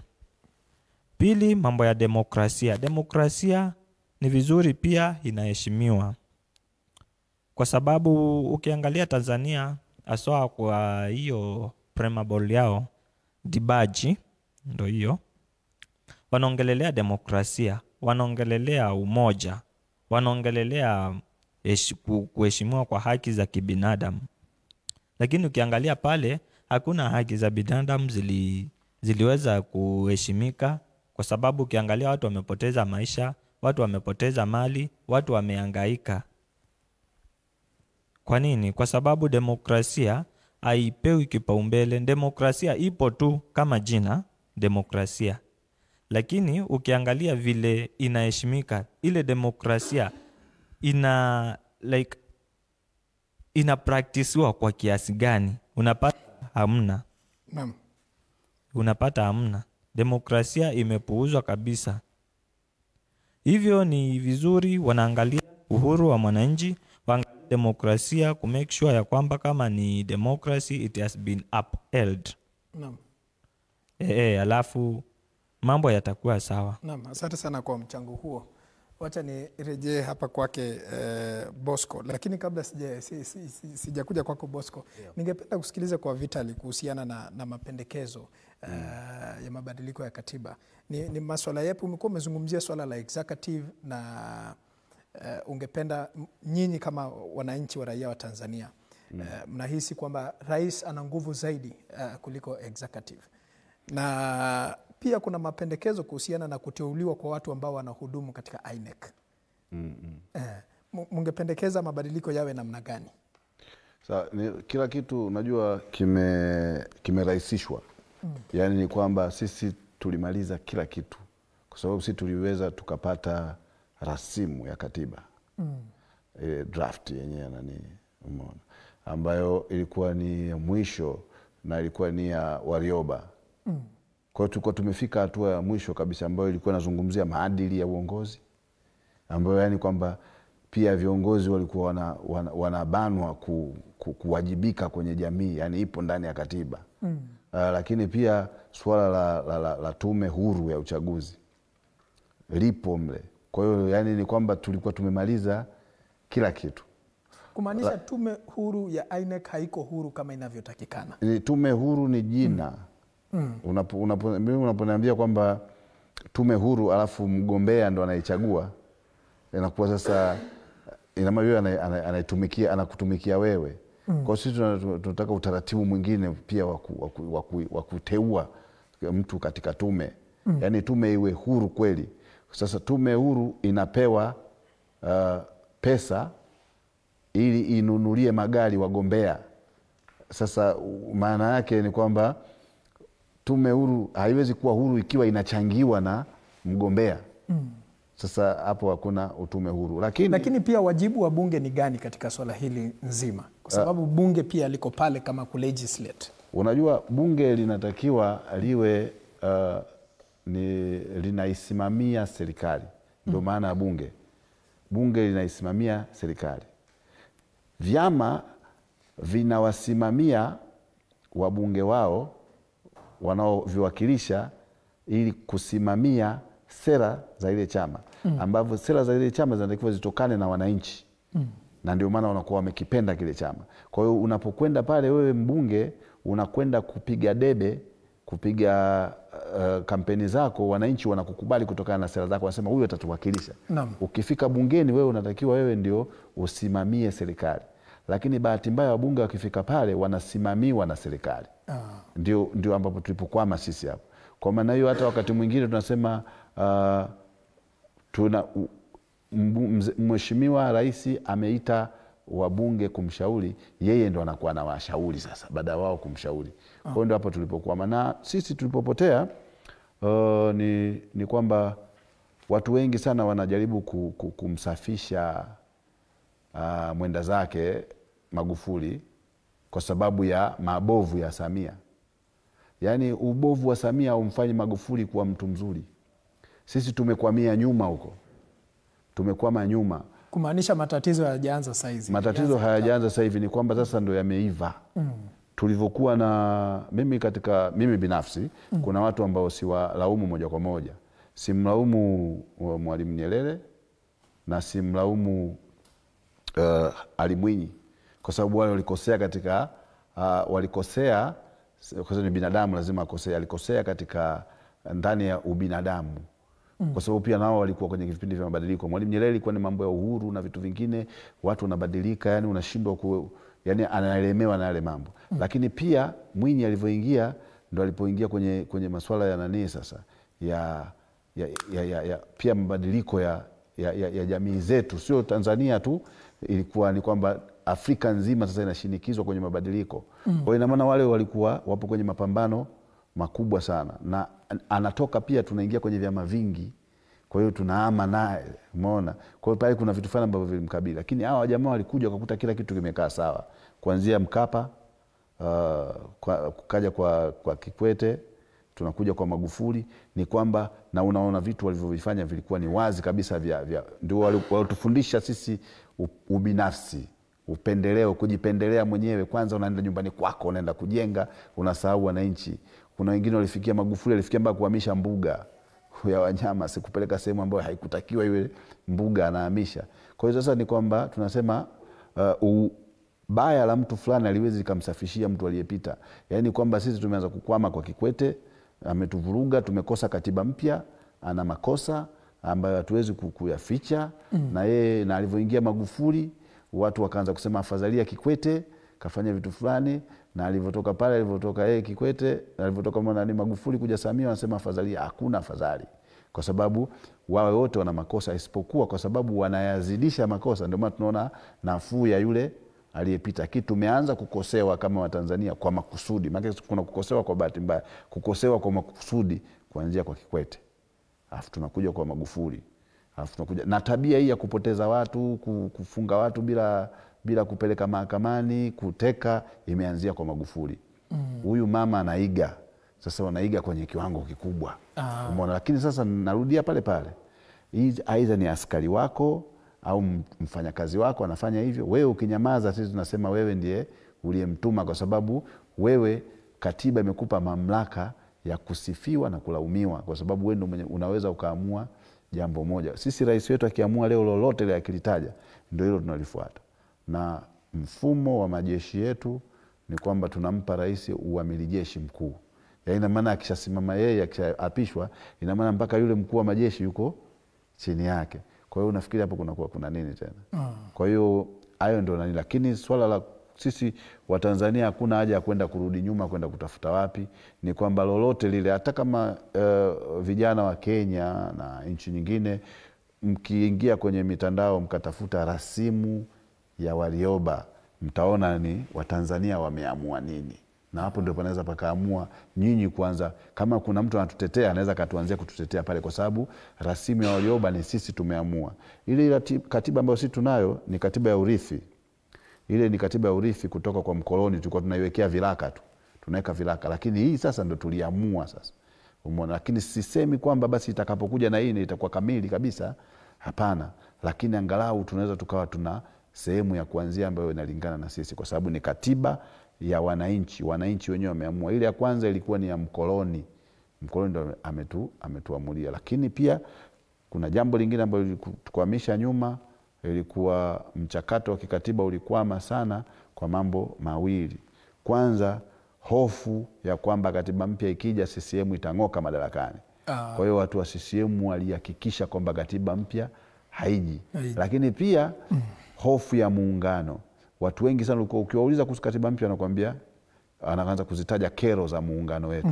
Kwa hiyo muungano wetu pia ulikuwa una matatizo na bado una matatizo. Kwa hiyo ndio vitu ambavyo vimeweza sisi kutukwamisha, kwa sababu Wazanzibari wanaona kwamba ule muungano watendei haki, lakini Watanganyika pia wanaona muungano ule umeifuta Tanganyika yao. Kwa hiyo sasa kuna vitu ambavyo sisi inabidi turudi, lakini kwangu mimi nilivyoisoma vizuri rasimu ya Jaji Warioba inaweza ikatusaidia na inatupa mwanya pia na nafasi ya kuweza kuendeleza mijadala ya kuweza kuyafanya maisha ya Tanzania yakaenda vizuri. Lakini pia swali ambalo Mkenya angependa kufahamu labda na Tanzania wengine ni kuhusiana na CCM inatoa wapi nguvu yake, kwa sababu pia Magufuli alitoka katika chama cha CCM. Okay, CCM inatoa nguvu wapi ni kwamba CCM ni chama ambacho kimeunganishwa na kimezaliwa kutoka kwenye vyama vya ukombozi. Tanganyika 5, wanasema Tanganyika African National Union, na ASP, Afro Shirazi Party, ambayo ilikuwa ni Zanzibar. Kwa hiyo vyama viwili ambavyo watu waliamini ndivyo vilivyowaletea ukombozi, vilivyoungana na kuitengeneza CCM, tayari watu ikawajia imani, hao ndio tutolea mkoloni, hao ndio muondoa sultani. Maanisha wao ndio wangebadilisha Tanzania. Kwa hiyo sasa hicho ndio nguvu, ambapo nguvu ile ilikuwa ni ya wananchi ndani. Kuna watu ambao wanafikia kipindi unawaletea kiongozi mbaya CCM, wanasema jamani, kiongozi kweli ni mbaya lakini tulinde chama.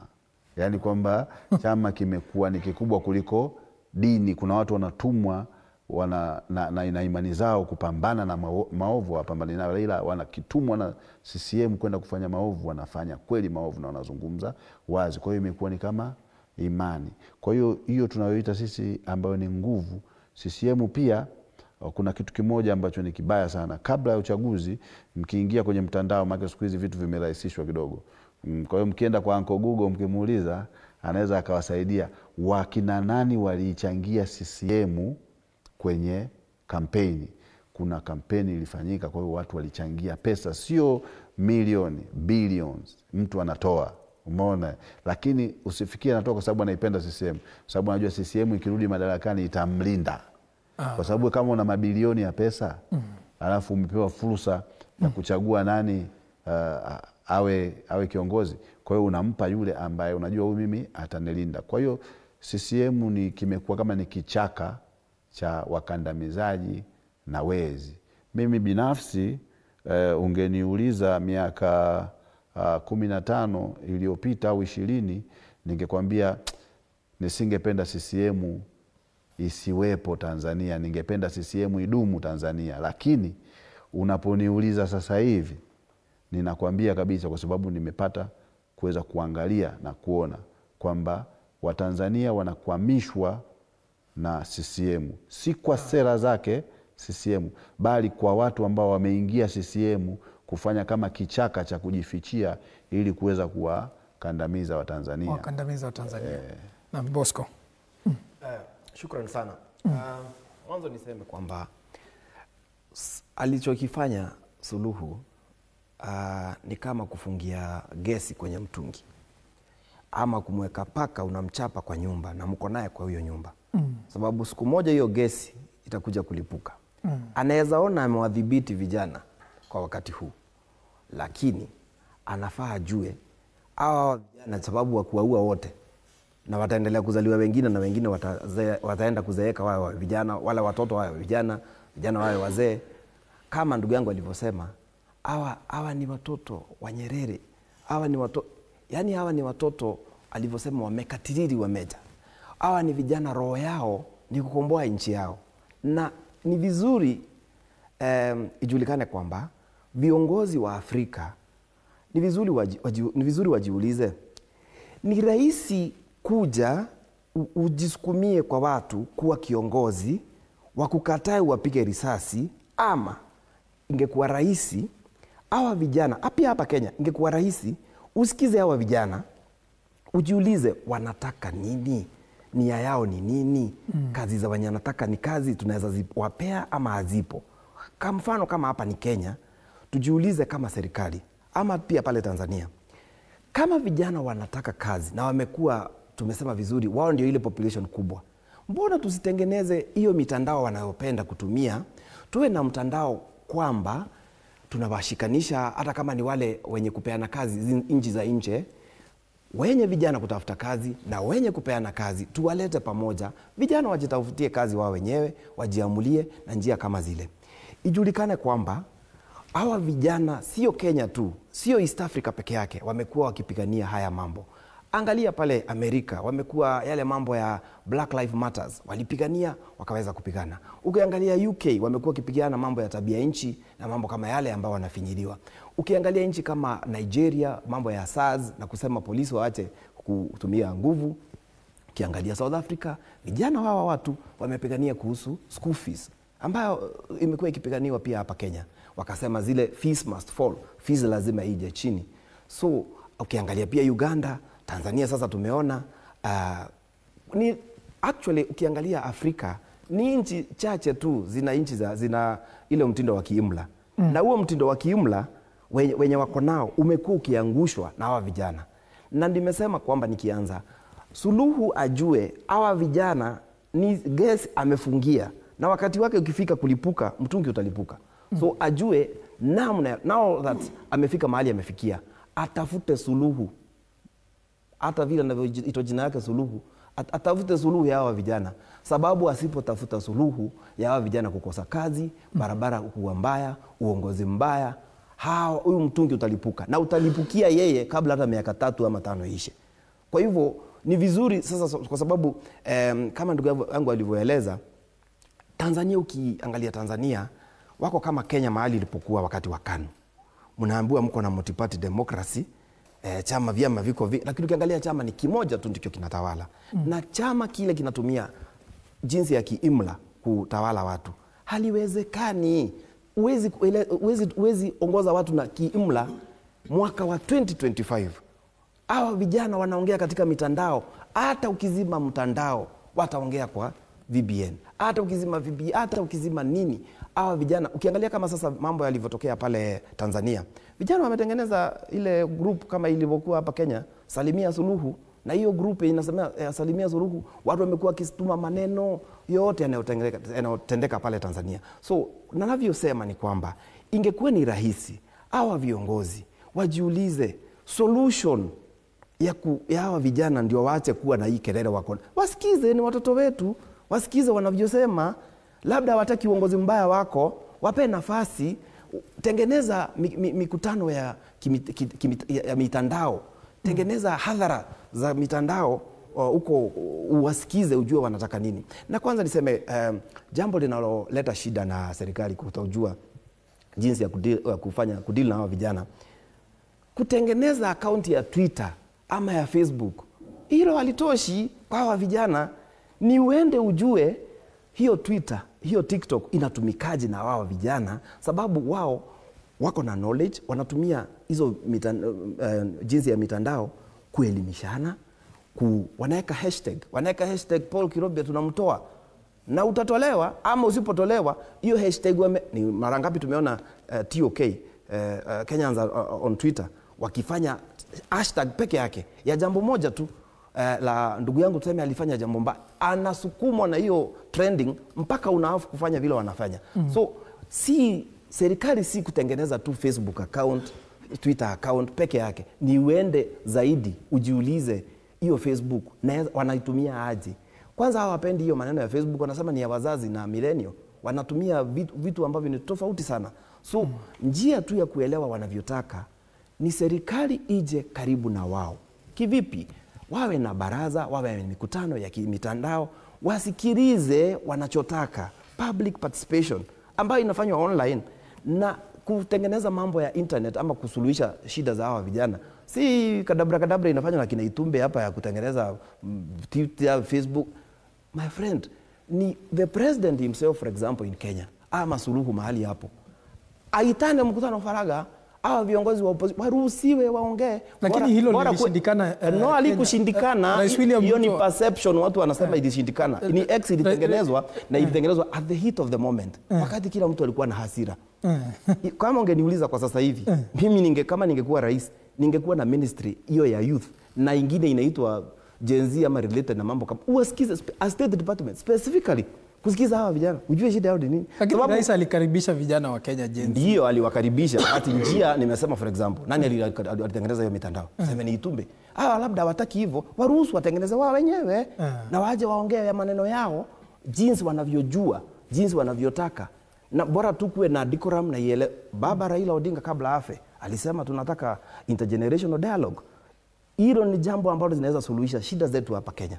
Sababu hata hapa Kenya tusipofanya mambo kama yale ya kusikiza hawa vijana na uwaulize hizo kazi wanataka vipi, labda hawataki nyota, wanataka internet kwa vijiji vyao waweze kupata, unanielewa? So tusije tuwe serikali kutengeneza policies ambazo tunafikiria zinawafit. No. Tengeneza policies that align with the young people, the trends, what they think, what they do. Hawa watu ujui wanakula mama wanafanya mambo yao kila siku wapi. Unaweza fikiria ni hiyo Twitter ama TikTok. Wako wengine inaitwa Snapchat na rais labda haijui na labda hapo ndio wanamuongea maneno yake. So mimi nasema ni vizuri wapewe nafasi, na pia serikali itengeneze policies. Kama nilivyoanzia nikakwambia, labda hii nguo tu kuvaa ndio wako na shida nayo. Labda work from home ndio inaweza fanya kazi. Labda kazi wanahitaji tu waseme sisi tunataka kazi ABCD. Si serikali iseme sisi tunafikiria tutawapea ama tutawapanga namna hii. Usipofanya hivyo gasi italipuka siku moja. Italipuka. Arnold Maliba. Ningependa kusema hivi kuwa shida ya Tanzania ni kubwa sana kuliko tunavyoisema hapa, kwa sababu Tanzania haina katiba. Ama katiba ya Tanzania imeandikwa na pensili na rais ako na raba ama kifutio. Kile ambacho hapendi rais anafuta. The Tanzanian constitution as is today is written in pencil. Where the president and the authorities do not like, they just rub it off. Lakini hiyo ndio ningependa kuanzia hapo kama shida kubwa sana. Kwa sababu once rais akona mamlaka kuliko, once the president is above the law, is the same as not having the law. Kama watu wachache wanavunja sheria, sio kuikunja tu, wanaivunja vile wanavyotaka, inamaanisha hawana sheria. Na hapo ndio penye kuna shida kubwa, kwa sababu nchi hii imekuwa na amani kwa muda mrefu kwa sababu ya goodwill ya Nyerere. So CCM imeexhaust ile goodwill ya Nyerere, na hawana mawazo mengine yale ya kuenda kusonga mbele, kwa sababu Afrika inastahili iwe na mapambano matatu ama liberations tatu.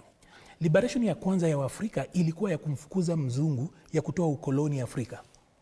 Hiyo sisi kama wote Afrika tumefanya. Hata Tanzania ukiangalia kina Oscar Kambona, Nyerere na wengine waliweza kushughulika wakahakikisha kuwa ukombozi wa kwanza wa Tanzania ilikuwa kumfukuza ukoloni akaenda. Ule ukombozi wa pili ambao ni lazima Tanzania iwe nao ni ukombozi wa kidemokrasia. Kwa sababu uhuru peke yake hautoshi.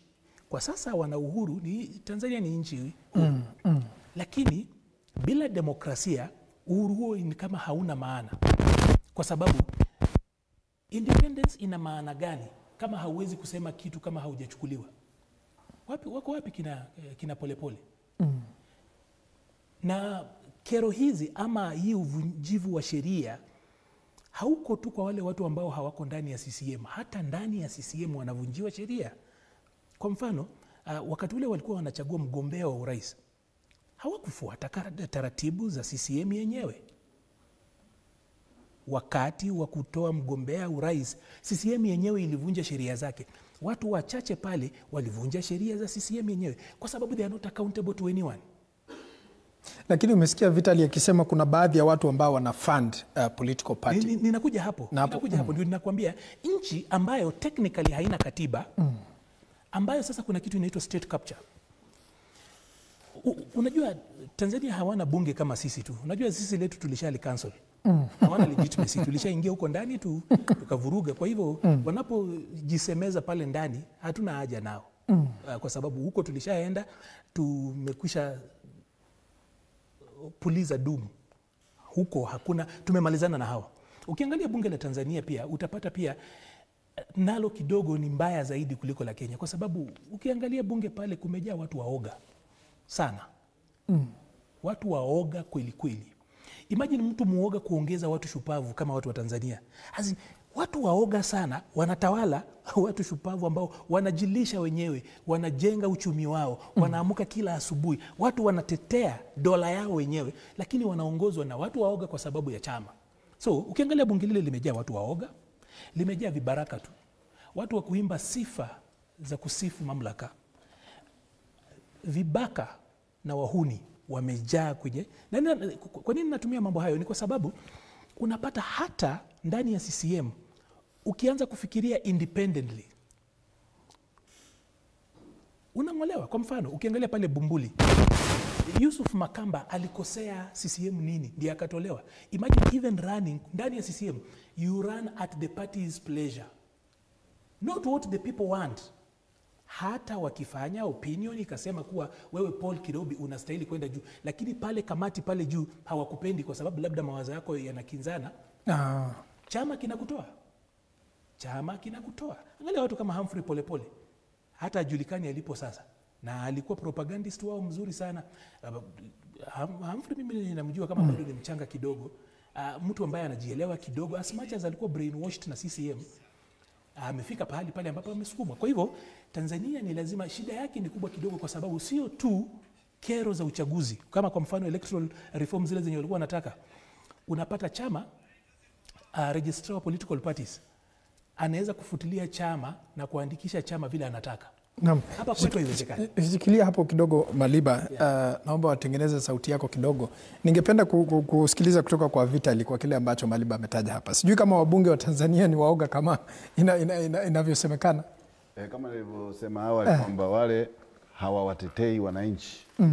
Wao wanamtetea kiongozi wao wa chama.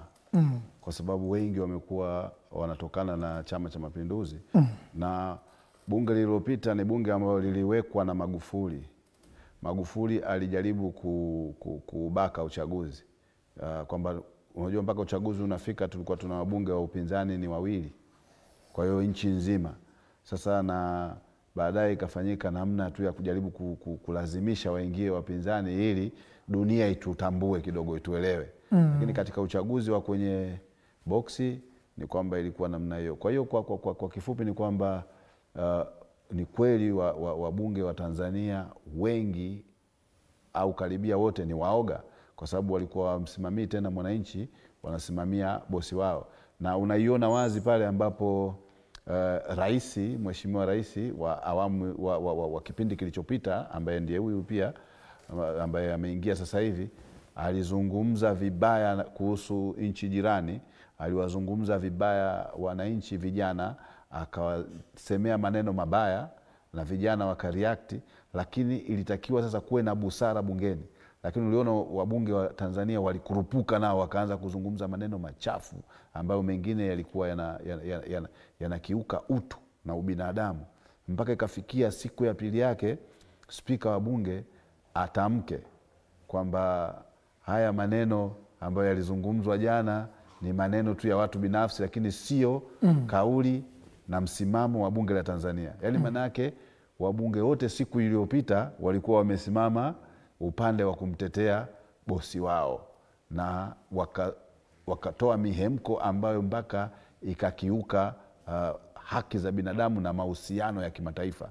Kwa hiyo ilibidi siku ya pili spika wa bunge apite kutetea. Lakini yote kwa sababu gani? Kwa sababu wao wasingelisimama kumtetea, ina maana pia hata yeye angeweza kuamua lote kwamba mnanyamaza wakati mimi ndo bosi wenu na mna hii. Kwa hiyo ni watu ambao hawapo huru. Hili jambo nalizungumza na muunga mkono ndugu yangu, ni kweli hatujauona uhuru wa bunge letu, kwa sababu sehemu ambayo tulikuwa tunatakiwa tutetewe imekuwa hatukutetewa. Kwa hiyo hiyo ndio hali halisi ya bunge letu, ya bunge la Tanzania. Wacha nisikilize. Narejea kwako kidogo, watengeneze sauti. Wacha nisikilize kauli ya mwisho kutoka kwa David. Imerejea sauti yake? Wacha nisikilize kutoka kwake David Malonza. Kama Gen Z au vijana wa sasa hivi, mnahisi serikali inafaa kuwajibika katika kutekeleza matakwa yenu namna gani? Kwa sababu kuna wakati ambapo rais aliingia kwenye mtandao wa X na akataka kuzungumza na vijana, lakini vijana mlidinda.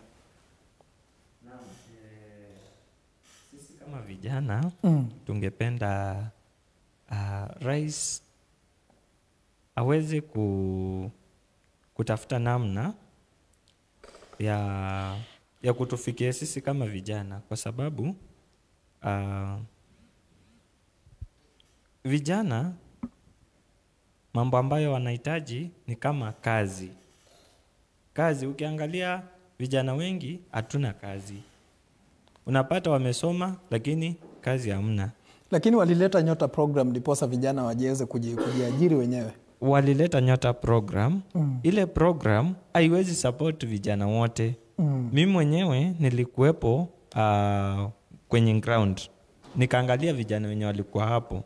Ile Nyota program, watu wenye wanahitaji vijana ni wengi. Ile program haiwezi kasupport vijana wote na wakasaidika kama wakajiajiri. Itasaidia tu wachache.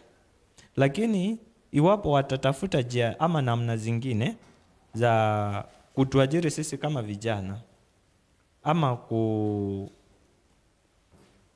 kutafuta tu njia zenye tutapata kazi tuweze kujisaidia sisi na kujiinua kimaisha, ile itakuwa njia sahihi na tutaweza. Asante sana. Crispin Odhiambo, kumalizia tu kwa dakika moja.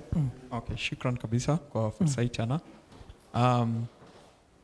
Kile ambacho vijana wangependa serikali ifanye kuwasaidia hasa kupitia katika e-engagement mtandaoni. Kwanza kabisa,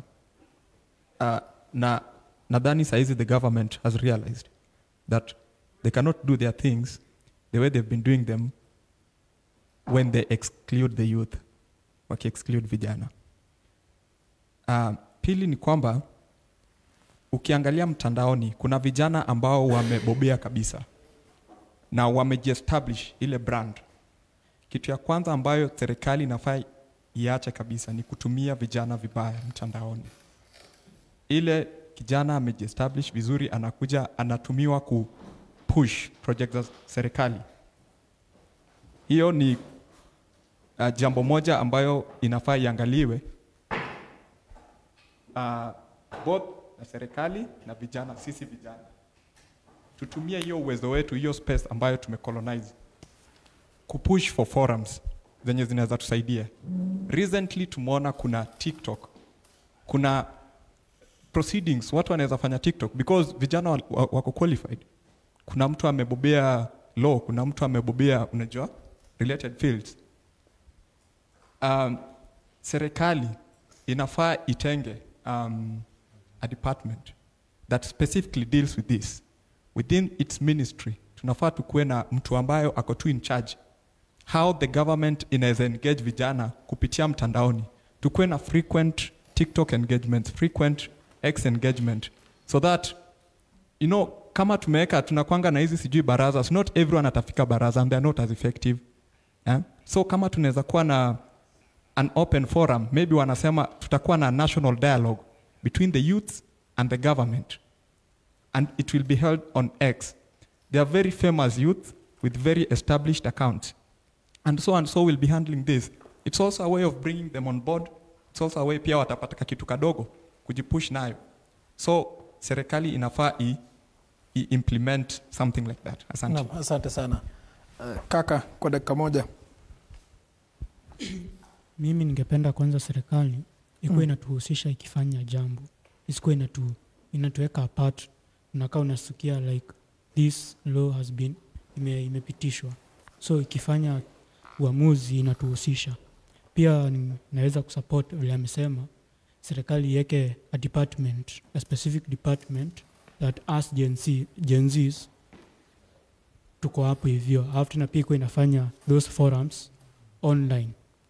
Juu pia wakiweka hiyo baraza ama nini, mtu hawezi toka Turkana kuje kusikiza hiyo, ni mbali, so wakuwa wanafanya those meetings online so that as Gen Zs tukuwe tuna participate in those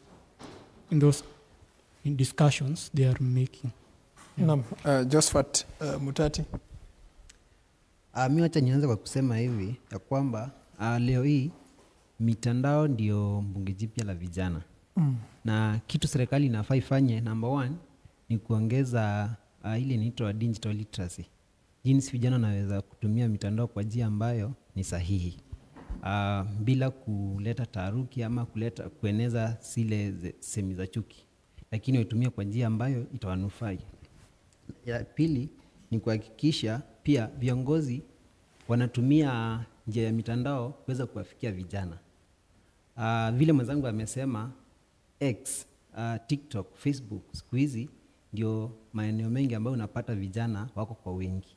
Kwa hivyo serikali pia inafaa ichukulie hilo jambo na liweze kutumia huo mwanya wa mitandao ya kijamii kuweza kufikia vijana. Nikihitimisha, acha niseme ya kwamba mitandao ya kijamii ni nguvu mpya ya kisiasa barani Afrika, na tukiweza kuchukua hiyo nafasi ya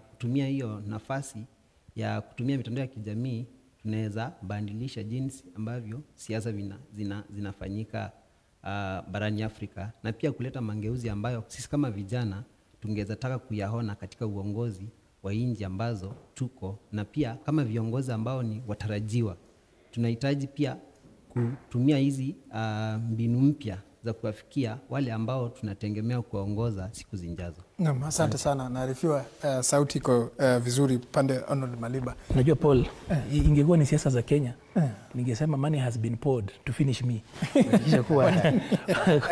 Kuhakikisha kuwa hoja zangu hazisongi mbele, lakini teknolojia mara mingi huwa hivyo. Nilikuwa ninasema hivi, shida ya Tanzania ni kubwa sana kwa sababu ile katiba ambayo wako nayo imechezewa sana mpaka hata hiyo sio katiba. Kwa sababu kama kuna katiba ambayo kuna mtu anaweza kuioverwrite, inamaanisha sasa hiyo sio katiba. Kwa sababu wakati ule rais ana mamlaka mengi sana juu ya sheria, hawezi kuwa held accountable. Hakuna checks and balances. Hiyo sio katiba. Hiyo kabisa sio katiba, kwa sababu unapata yale mambo ambayo yamefanywa hayana heshima kwa nchi ya watu wazima. Vile vitu ambavyo vimetendeka Tanzania mpaka janga hili ambalo limewapata hivi karibuni. As much as tunawaambieni pole wa Tanzania kwa janga hili, lakini ni vizuri tuwakumbushe wa Tanzania kuwa uhuru una gharama. Uhuru una gharama. Gharama hii ni chungu sana, lakini kwa nchi ambayo inasonga mbele, nchi ambayo itaweza kuwa is a modern country, some of the decisions zenye zinachukuliwa kwa sasa are necessary. Kwa sababu viongozi wale waliopo, vile nimekuambia, bunge linastahili likuwe ni nyumba ya wawakilishi wa watu, the people's representatives. Lakini ukiangalia mabunge yetu East Africa hayana tofauti. Hapa kwetu sisi tulimalizana nalo mwaka uliopita. Ukiangalia bunge la Uganda, bunge la Tanzania, Rwanda, Burundi, DRC, South Sudan, mabunge hayo yote yamejaa tu watu waoga, vibaka, wahuni, waimbaji wa sifa. Haliwaakilishi watu, wanawakilisha matumbo yao na haja za viongozi wao. Kwa hivyo, kwanza kabisa ni muhimu jambo la katiba Tanzania lishughulikiwe. Sio tu kero ya kero za muungano. Kwa watu wa Zanzibar na watu wa Tanganyika wanaona kuwa kuna mambo fulani hayakufanywa vizuri. katiba ile mpya ambayo itakuja inastahili kuwa ina perfect na kurefine nini uhusiano huo. Lakini sasa mara mingi, na bado nitarudi pale kwa TIS ama TISS ya Tanzania, ukikuwa na intelligence agency moja peke yake ikishindwa kazi, inaanza propaganda. Na ukiangalia pale TISS, ukweli kabisa imekuwa ni kama Gestapo ya CCM, imekuwa ni kama propaganda wing ya CCM, kwa sababu mara mingi sana, na tuseme ukweli, mambo ya kusema usalama wa taifa na watu wanaambiwa unauza nchi, unawekewa makosa ya uhaini na mambo kama hayo ni mambo yaliyopitwa. Kwa sababu ningependa nikuulize wewe Paul Kirobi, Nairobi ina haja gani kwa mfano kuidhuru Tanzania? Hamna. Kama Nairobi ina haja yoyote Tanzania, ni Tanzania iendelee, kwa sababu wakati ule Tanzania ina prosper, sisi kama Wakenya tuna prosper. Unfortunately regionally, huo ndio ukweli. Kwa hivyo kwa sasa ukiwauliza Watanzania kwa mfano, national threat ya Tanzania inatoka wapi? Inatoka ndani. Hamna adui wa Tanzania kutoka huku nje. Sisi wa Kenya hatuna haja na chochote kama kusema kuwa jeshi la Kenya linataka kuvamia Tanzania. Hamna. Hamna mtu yule ambaye anataka kudestabilize Tanzania. Sisi tunataka Tanzania iendelee, kwa sababu tumeiona, na nazungumzia takwimu. When Tanzania prospers, sisi huku pia tuna prosper, kwa sababu biashara ama trade inafungua nchi na inafanya maisha yetu yawe mazuri. Kwa hivyo utapata mara nyingi sana wanatumia usalama wa taifa kufinyilia watu na makosa yao wakati ule wameshindwa. Unajua, you cannot find new land, you cannot go to new places using old maps. Ama hauwezi enda pahali mpya ukitumia, ama sehemu mpya ukitumia ramani za zamani. Kama unaenda kutumia akili ya Stephen Wasira kushughulikia vijana wa Gen Z wa Tanzania, utapotea. Stephen Wasira ni ramani ya zamani. Gen Z wa Tanzania, hii ni destination mpya. Hauwezi kufika ukitumia akili, mawazo na sera za Stephen Wasira ya kitambo. Huwezi kabisa. Kwa hivyo ni muhimu kabisa tuanzie pale kwenye katiba, ndio ushughulikie mambo ya reforms za electoral reforms, kuwa hawezi kata rufaa wakati ule INEC imetangaza yule mtu ambaye anachagua INEC commissioners. Kwa hiyo kumalizia tu, ungependa kusema namna gani kuhusiana na jinsi hali ilivyo Tanzania? Kwanza kabisa tuzungumzie katiba ibadilishwe. Kitu cha pili ambacho ni muhimu sana, sijui kamera yangu ni hii, niambie Watanzania hivi. Mliona ama mtaona kwenye mtandao, rais wa Kenya ametuma risala za rambirambi zake akimshukuru Suluhu. Rambirambi hizo sio kutoka kwetu sisi wa Kenya. Na ukitaka kuprove, enda usome zile comments karibu 20,000 ambazo Wakenya wameweza kureact chini ya hizo rambirambi pale social media. Hizo ametuma yeye kibinafsi, hawakilishi sisi, na mtofautishe rais wetu na sisi kama Wakenya. Hatujatuma rambirambi kwa sababu hakuna elections zilitendeka Tanzania. What happened there ni selection. There was a selection in Tanzania and not an election. Kwa hivyo sisi hatuja congratulate hawa watu ambao wamechaguliwa. Huyo mtu mwenye alijituma, hata naibu wa rais wetu alikuja huko Tanzania, alijituma, sio sisi tulimtuma. Ingekuwa kwetu sisi, uchaguzi huo haukufika threshold ile yenye sifa yetu na staha yetu kama Wakenya, tungesema heko, mmefanya uchaguzi mzuri na mmechagua viongozi wenu. Uchaguzi huu ambao wamekuwa nao unafanana na ule uchaguzi wa Kenya wa 1988. Ulikuwa unaitwa mlolongo. Ule ambao wale watu ambao hawako popular wanajipata wako ndani. Kwa mfano, muda wangu bunge la viti 272, hadi CCM inashinda viti 270. Huo ni mchezo, hakuna uchaguzi, na muendelee kupambana, kwa sababu kama hampambani, kesho haipo. Kesho haitakuwepo. Naam, asante sana Arnold Maliba, kinara Progress Plus Alliance, na asante sana Bosco Mutegi Kiura ambaye ni mtaalamu wa uongozi na sera, na asante sana Vitali Maembe ambaye ni mtetezi wa haki za binadamu nchini Tanzania. Asante sana kwa kufika kwenye studio za TV47. Bila shaka mtazamaji, na rifia kwamba muda wangu umekimbia hapa studioni, na kama jinsi ambavyo umetazama mtazamaji, kutoka kwa wageni ambao wamefika hapa studioni pamoja na vijana ambao ni barobaro, wametoa kauli kinsani, wametoa kauli ambazo ni kuhusiana na marekebisho ama mapenduzi ambayo yanafaa kufanyika katika nchi jirani ya Tanzania. Kufikia hapo, mimi sina la ziada. Nimekuwa mtangazaji wako Paul Kirobi, na kutakia mchana mwema. Saa 7 kamili nitakuwa na kupasha taarifa za saa 7. Kwa hivyo usibanduke. Shukrani za dhati kwa muda wako kutoka mwendo wa saa 4.